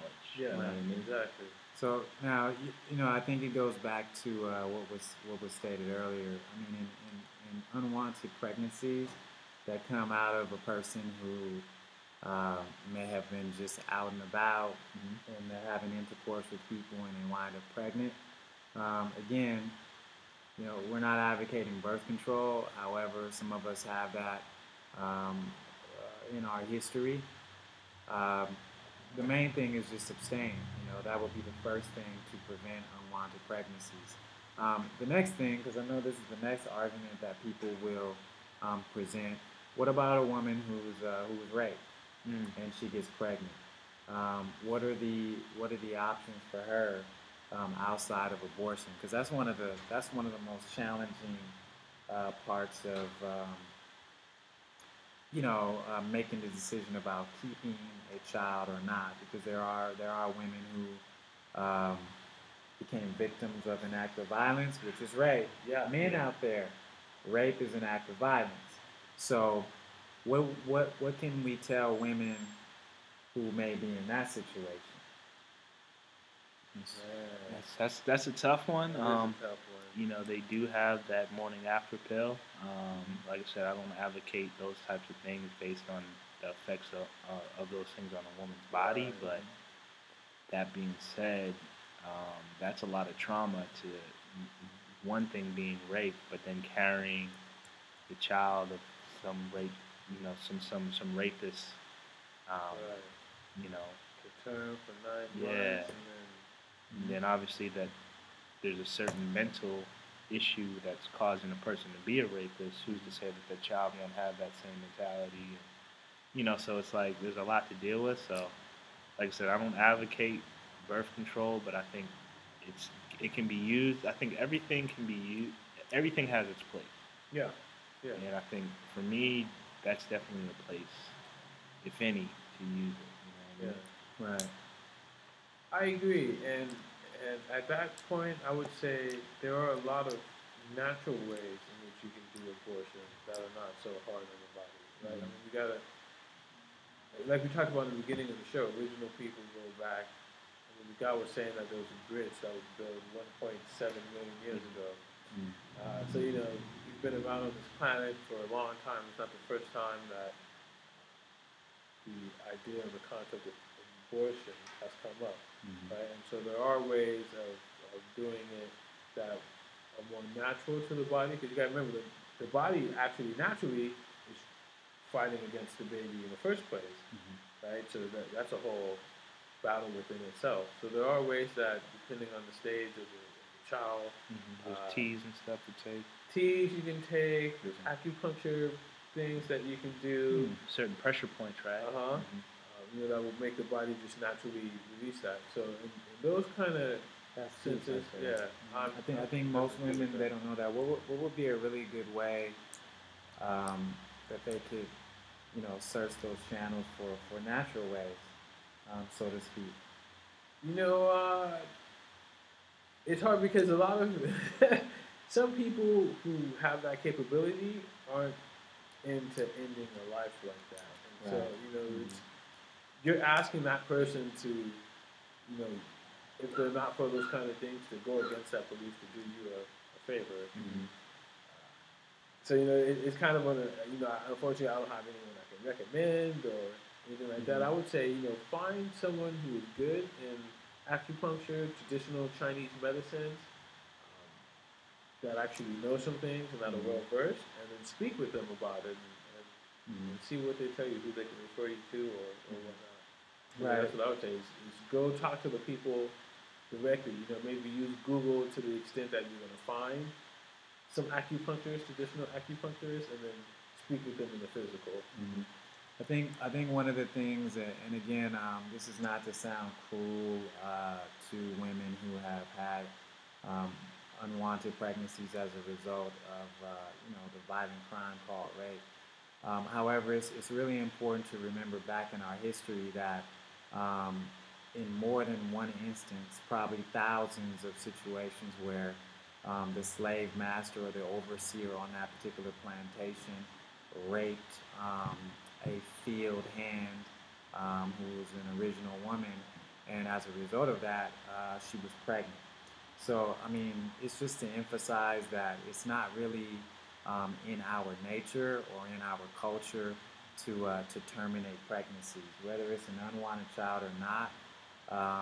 My option for women in that situation would be, stay the course of the pregnancy, and if all else fails, give the child up for adoption. But I guarantee you, by the time that child is born, you're going to have an attachment to that child.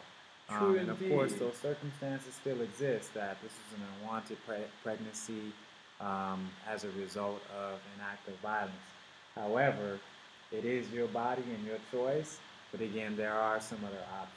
Go ahead, guy, you want to add on? Yeah, no, I was just saying, I definitely agree. You don't have to terminate it. You can do the whole adoption thing, but like the guy was saying, there was something off in that person that made them like that, right? And we know the signs to DNAs and genes like that. So whatever kind of issues that this other person has is going to be passed on to your child. Plus, not only, if we talk about having to keep the child, having a child that may have potential for some issues, and then be put in a system that is not going to help correct those issues, that are only going to reinforce them and give them other issues, is definitely not a good start for any child, right? Right. Even if he came from the two most righteous parents on the planet, you put him in that kind of system without his parents, the child's probably going to get messed up.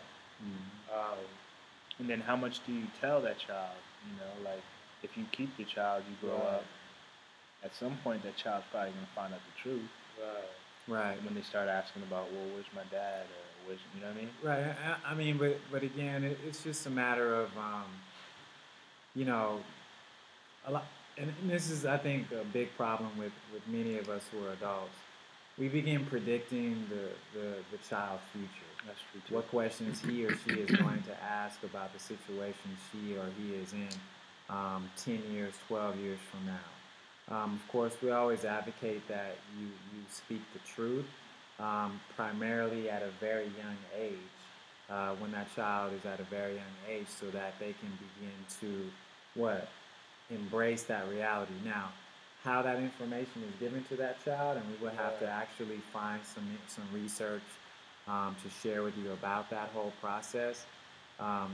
However, the reality is, there are way more pregnancies that have been terminated just because a woman got pregnant and she doesn't want the child. And we're going to hit you with that information, some cool, I don't like to say cool, but there's some accessible information out there where you can figure out why, black women in the United States, primarily of African descent, are making up really high percentages of aborted children, where that's coming from. But, we're going to go ahead and take a quick break, and we'll come back and hit you with segment 3. Peace.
Peace. Welcome back to the Knowledge of Self radio show. My name is Teray Allah.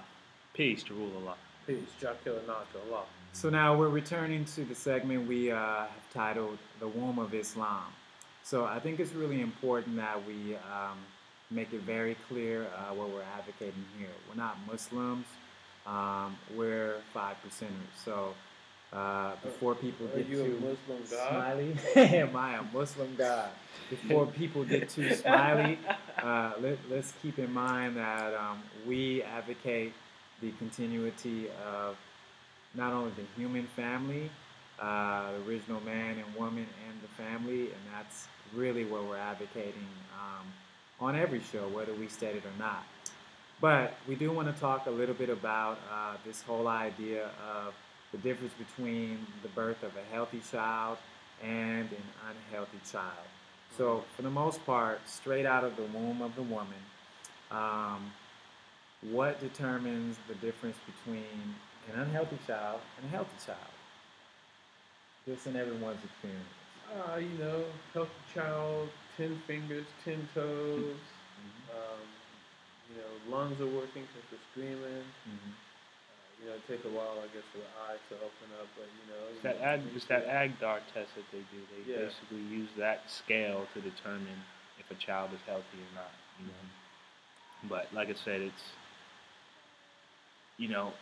every child is different. So certain things that one child may reveal when they're first birth or born may be different from another child. I think it's you gotta really let things develop to really see where it goes. You know what I mean? Because a lot of times even doctors will say, well, more than likely your child will have this condition when they're born. And that child's born and doesn't have that condition or grows out of it. Right. You know what I mean? So The other thing they don't tell you about that, though, is that your child may have these conditions if we hit him with these injections, and then he gets hit with these other environmental toxins that will stimulate those things to happen. So that's like a big lie that they're not telling people. Saying, this and this could pop off, but they don't tell people that the things that they hit you with are the things that allow those things to jump out. Right, and much of the things that they're screening children for, I know that it's common practice for in hospitals where the woman's blood has to be screened, the man's blood has to be screened to check for things like sickle cell anemia, and anything else that may be considered, a threat to the pregnancy. But if you really look at things on average in terms of children's health, number one, and this show advocates that, or at this point, quite a bit. If you want to have a healthy child, right, it begins in the womb. All right, it doesn't. You don't begin taking care of your child or being concerned about your child's health once the child is already born.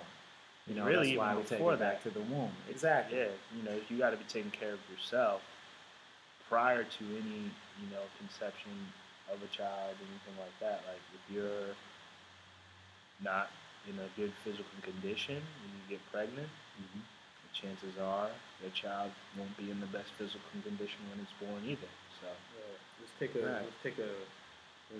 page out of Yakub's book, right? They were all healthy and strong and good breeders, and now he sent them back.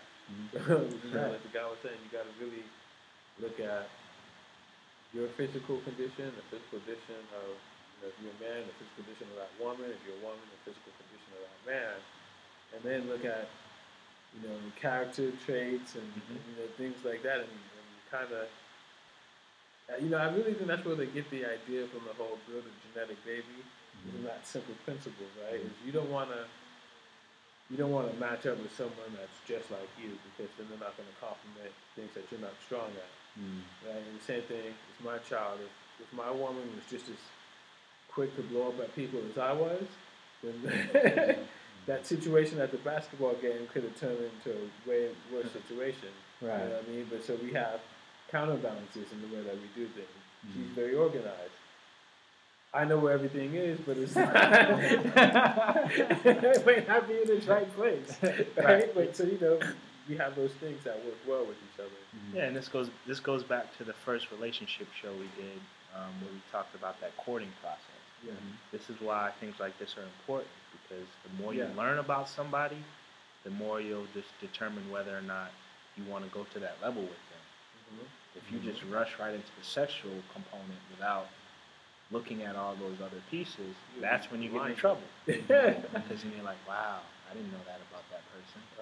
And then that child's born, and you're like, wow, that child just like that person. And it's like, man, Right. I got to deal with this for 18 Right, years. you know right, what I mean? exactly. And How many times have our parents said, "Man, you just like your daddy"? Exactly.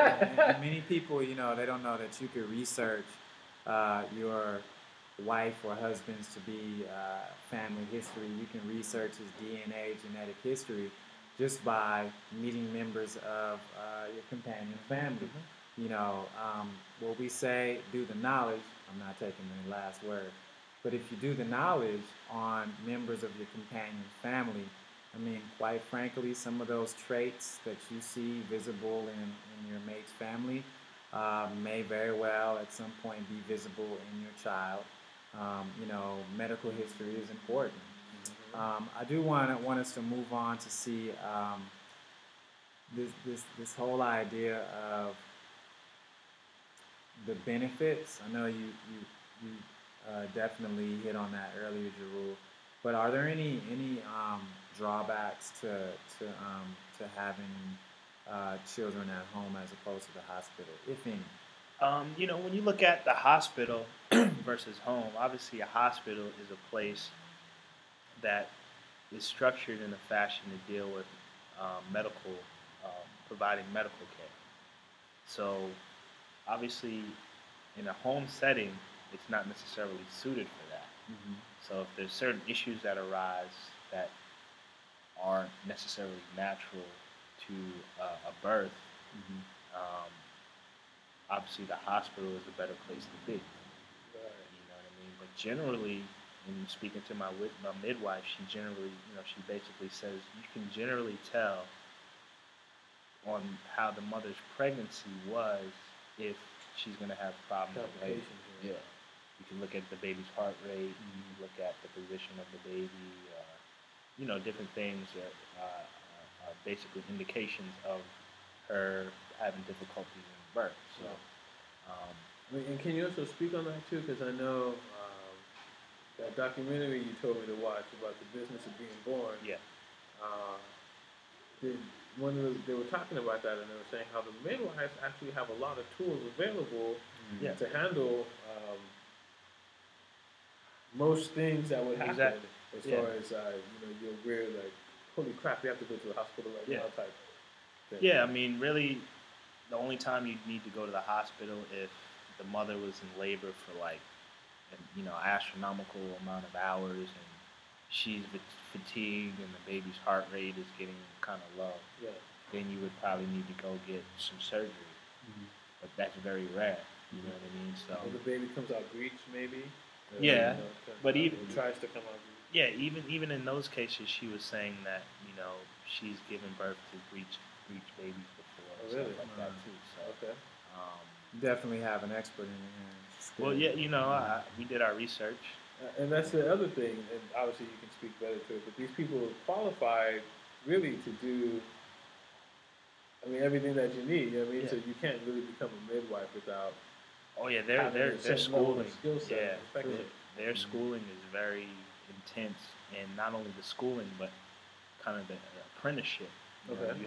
they have to go to a gang of different births before they're actually allowed to practice themselves before you know so Wow. beforehand. So they're pretty well prepared by the time they get to that seat of being a midwife themselves. And that's a good point too. On that documentary, they also noted how they were asking a lot of these doctors, which I'm gonna go talk to some doctors. They were saying, you know, how many. The guy was lecturing on live birth or home birth, and then they were all like, "No, you should be at the hospital." Da da da. And he's like, "Okay, well, raise your hands. How many have seen a live birth?" And no one was able to raise their hand.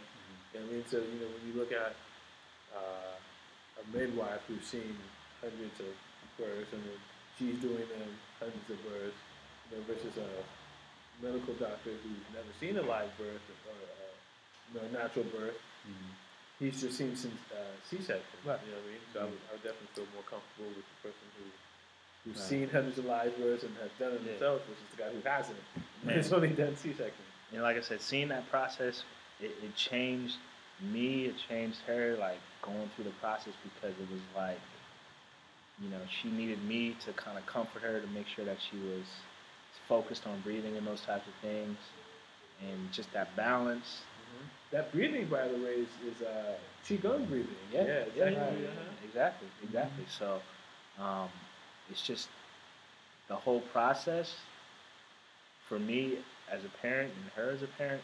It prepares you to be a parent, from my perspective. You know what I mean? Because you see how serious this thing is, and you see how much of a commitment to having that baby it is. So you have to really be committed once the baby is here. You know what I mean? Like, especially from your point of view, right? Seeing her go through, I mean, because, you know, and anyone who has anyone that they care about, right, doesn't want to see them go through that kind of pain. Right. And so you always, like, you know, I see my son jump off some stairs and he falls, and, you know, he'll fall, and I'll be like, oh, that's kind of hurt. And he'll get up tough and strong and kind of look at me like, whatever, and I kind of look back at him like, yeah, you know, whatever. But on the inside, you know, I'm like, man, I know that hurt. Yeah, I don't want to feel you go through that. But watching your woman go through that, and you kind of not really being there to, I mean, you know, you're there, but you can't do anything. Yeah. She just kind of got to go through that. Right. I'm sure you develop a certain kind of appreciation for her exactly. too. Exactly. Like I said, it's a different level of respect that I think will help a relationship go to a higher level, because, like I said, you have to connect at a different level, you know, to make sure that she's in a comfortable place to continue. Because there was many times where she was like, I can't do it. You know, I was like, man, we're almost there. So just that support and that connection, I think, man, it really strengthens that bond. You were like the space shuttle that launched her off the ground, right? And once it got high enough, she kind of broke off. Yeah, exactly. That's it went into space. Right, and you know, all of this talk about the beauty of natural childbirth. I remember on a previous show, we did present the reality that now there is a move where midwives licensing is being threatened. Yeah, they actually they won. So they're still able to. The midwives won. Yeah, the midwives won. So they are able to practice, and because they were trying to make it so that everything that they do, they had to check with a doctor before they did it. You know what I mean? What do you do after this part? Exactly. Well, it would probably be more like, What does okay, that look like? this happened and now I'm going to do this. Do you agree? Okay, that's great. Because you have to agree. That's what we're supposed to do. Click. Okay, let me go ahead and do what I need to do. So Tell her to breathe. Yeah. Okay, breathe. Right. it was basically like undermining their expertise in a sense. Right. So, you know, that, I guess they won. I asked the midwife, she said, yeah, they won. So that's a good thing. And actually, to speak to that, there's also, from what I understand, a lot of birthing clinics opening up a lot in America. So, you know, that's a good thing. Yeah, she has one. She has a clinic where you can have the birth there, or if you want, or you could have it at the house. Okay. But the cool thing about, you know, she showed, because she's brand new, she just opened it, but man, it's nice. It's really nice. It's like, damn, you know, like, maybe we should. Yeah, maybe can I move in? You know, I'll kick you a little rent. But so it's definitely different than a hospital room where, I don't know about y'all, I just don't like being in a hospital. No, just the whole feel, you try to know, avoid it as much as just possible. the whole feel, the smell, just, you know, And the not my thing. strangers. Yeah. Right. So why don't we go ahead and move this along and just talk briefly about not only the C-section, Yeah, that's important. and the pitfalls behind C-section, but more importantly, the medical expenses and insurance companies and how they all benefit from births in the hospital.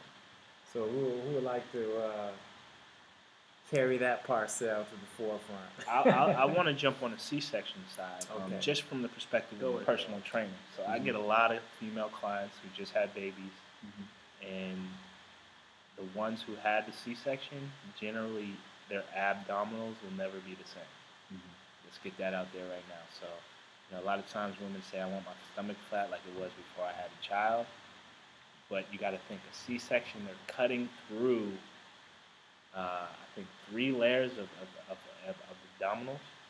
You have one that's specific to movement, one that's for stability, and I think there's another one in there. But yeah, so they cut through those layers. So you got to think that's intense. You're cutting through those layers, like. Yeah. So to think that they'll actually heal and your stomach will be the same as it was before, it's not really a rational thing. Right. So I think women, your doctors don't really tell you specifically that your stomach or abs will really never be the same again prior to you getting a C-section. Obviously because it benefits them for you to have a C-section. But I think from my, professional perspective, I've had clients that I've trained for years. And we've done multitude of any kind of exercises you can think, stability exercises, strength exercises on the core, and it's not like it was fat that was there, but just the muscle would hang out. Yeah, well, so, a lot of what happens once they tear through that and it begins to attempt to heal, you have scar tissue that builds up. Right, so a lot of times, let's just be honest, we're dealing with women in America, right, and eating American foods and American type lifestyle, which means that they're adding extra inflammation, right, which is going to hurt your body's ability to repair itself and remove the scar tissue, right? You're probably, what are you in your let's just call it like your mid to late 20s, going into your 30s, right, where you've already begun to slow down your production of enzymes, systemic enzymes that are supposed to be eating up scar tissue and things like that. And then, you go ahead and actually add the surgery, right? So you have inflammation from foods that you're eating, you're already low in producing enzymes, you're not getting enzymes from your diet. Yeah, in reality, what I just told you is super basic, right? But the medical field misses that, right? So you won't catch anyone in the medical industry trying to give you enzymes to help eat those things up, right? So when you get the scar tissue, then it doesn't heal properly because the enzymes didn't go in and eat up the stuff, allowing it to actually lay down proper tissue and heal properly again. And not to mention, there's an actual process of a hormonal release that triggers the body to go back to its natural state when you have a natural birth. Right. But when you don't, that hormone release isn't necessarily released, that, telling the body to go back to its natural state, and there's obviously confusion there. Exactly. So you got to look at that also. I can, like I said, I can attest to my black woman. Within maybe 2 months, her stomach was back to where it was before she was pregnant. And honestly, that has a lot to do with the breastfeeding.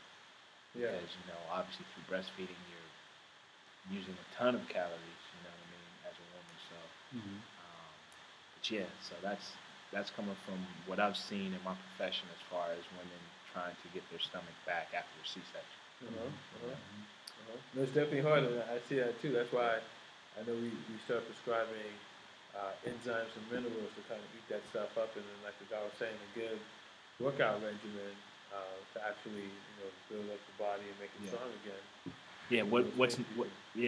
What's very important is that you don't go into strength training on your core. You go to stability, which would be holding stationary positions, because, like I said, you have a part of your core that's specific to movement, crunches, twisting side to side, and then you have a part of your core that's stability, that holds your body in a certain posture.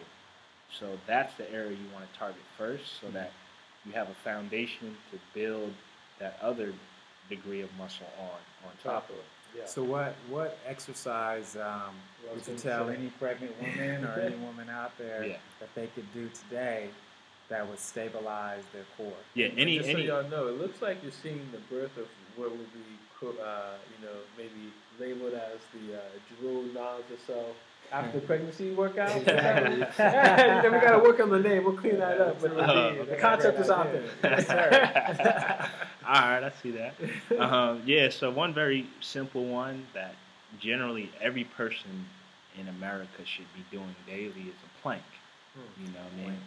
And all a plank is, you've seen it on a video that I've done, you know, for the KOS radio YouTube channel. But basically, you're just on your forearms and you're on your toes, and you're basically lifting your midsection off the ground and balancing on your forearms and your toes. And the key is to pull your belly button into your spine and just hold it there. So what you're trying to do is basically teach those muscles to contract in that fashion. And then the more you do it, the more they'll stay contracted in that fashion, and that will give you some support. Yeah. Great. Similar to wearing that weight belt that you see people wear when they go lift heavy weights, but you have a natural weight belt that can do that job. You just have to train it the right way. Really interesting article, and I'm just going to give this to all of you to read. It's out of the New York Times, checking it out earlier. It says, new guidelines seek to reduce repeat cesareans.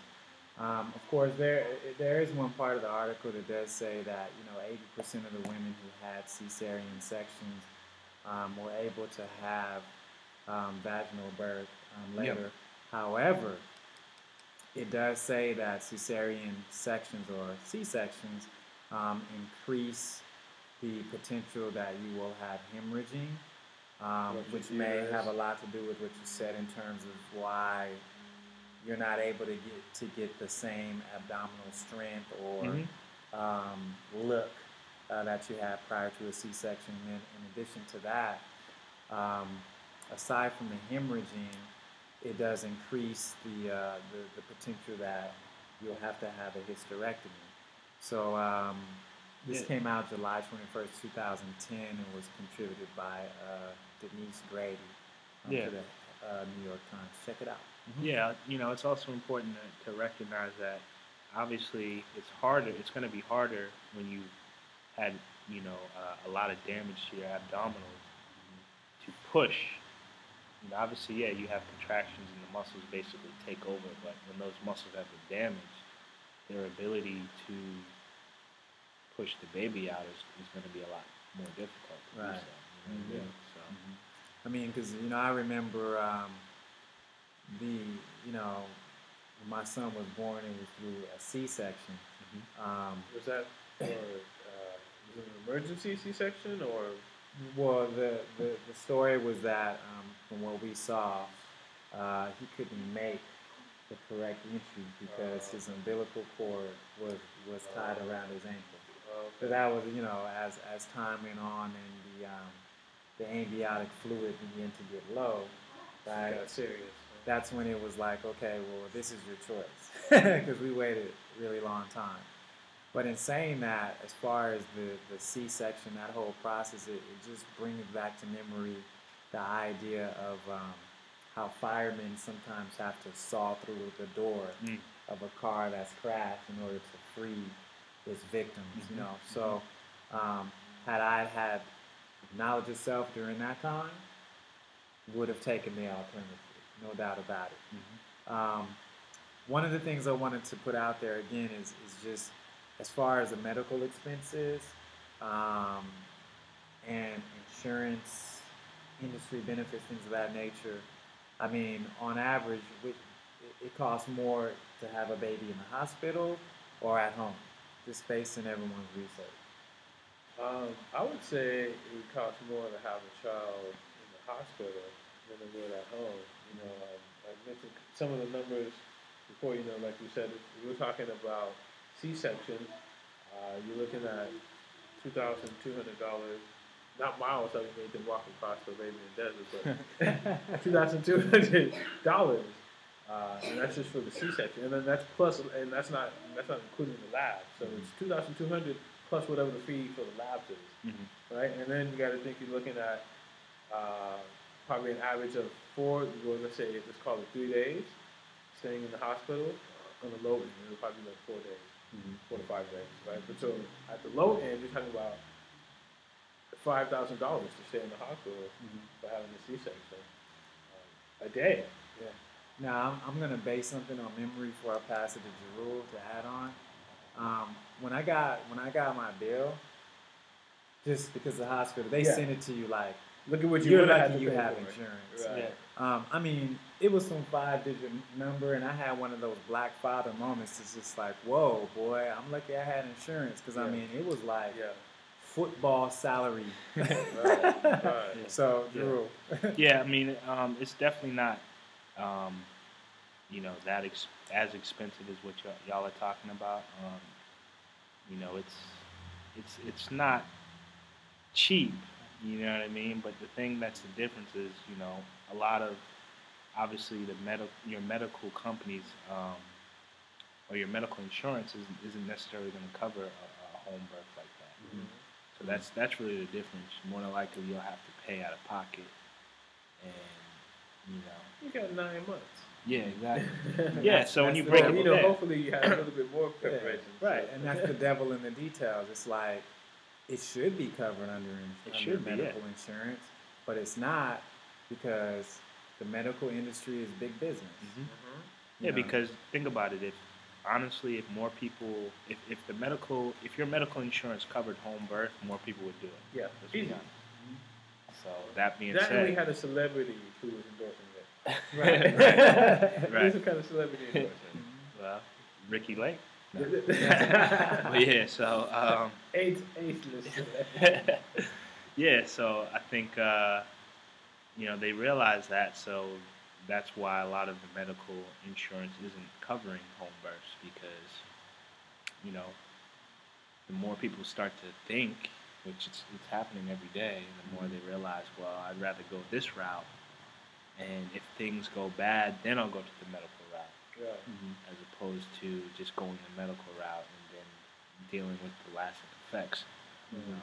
Yeah, no doubt. And then you got to think the anesthesiologist, that dude's making, I don't know, like 25 G's for showing up and sticking that little epidural in the spine, right? Which that causes all kind of potential issues.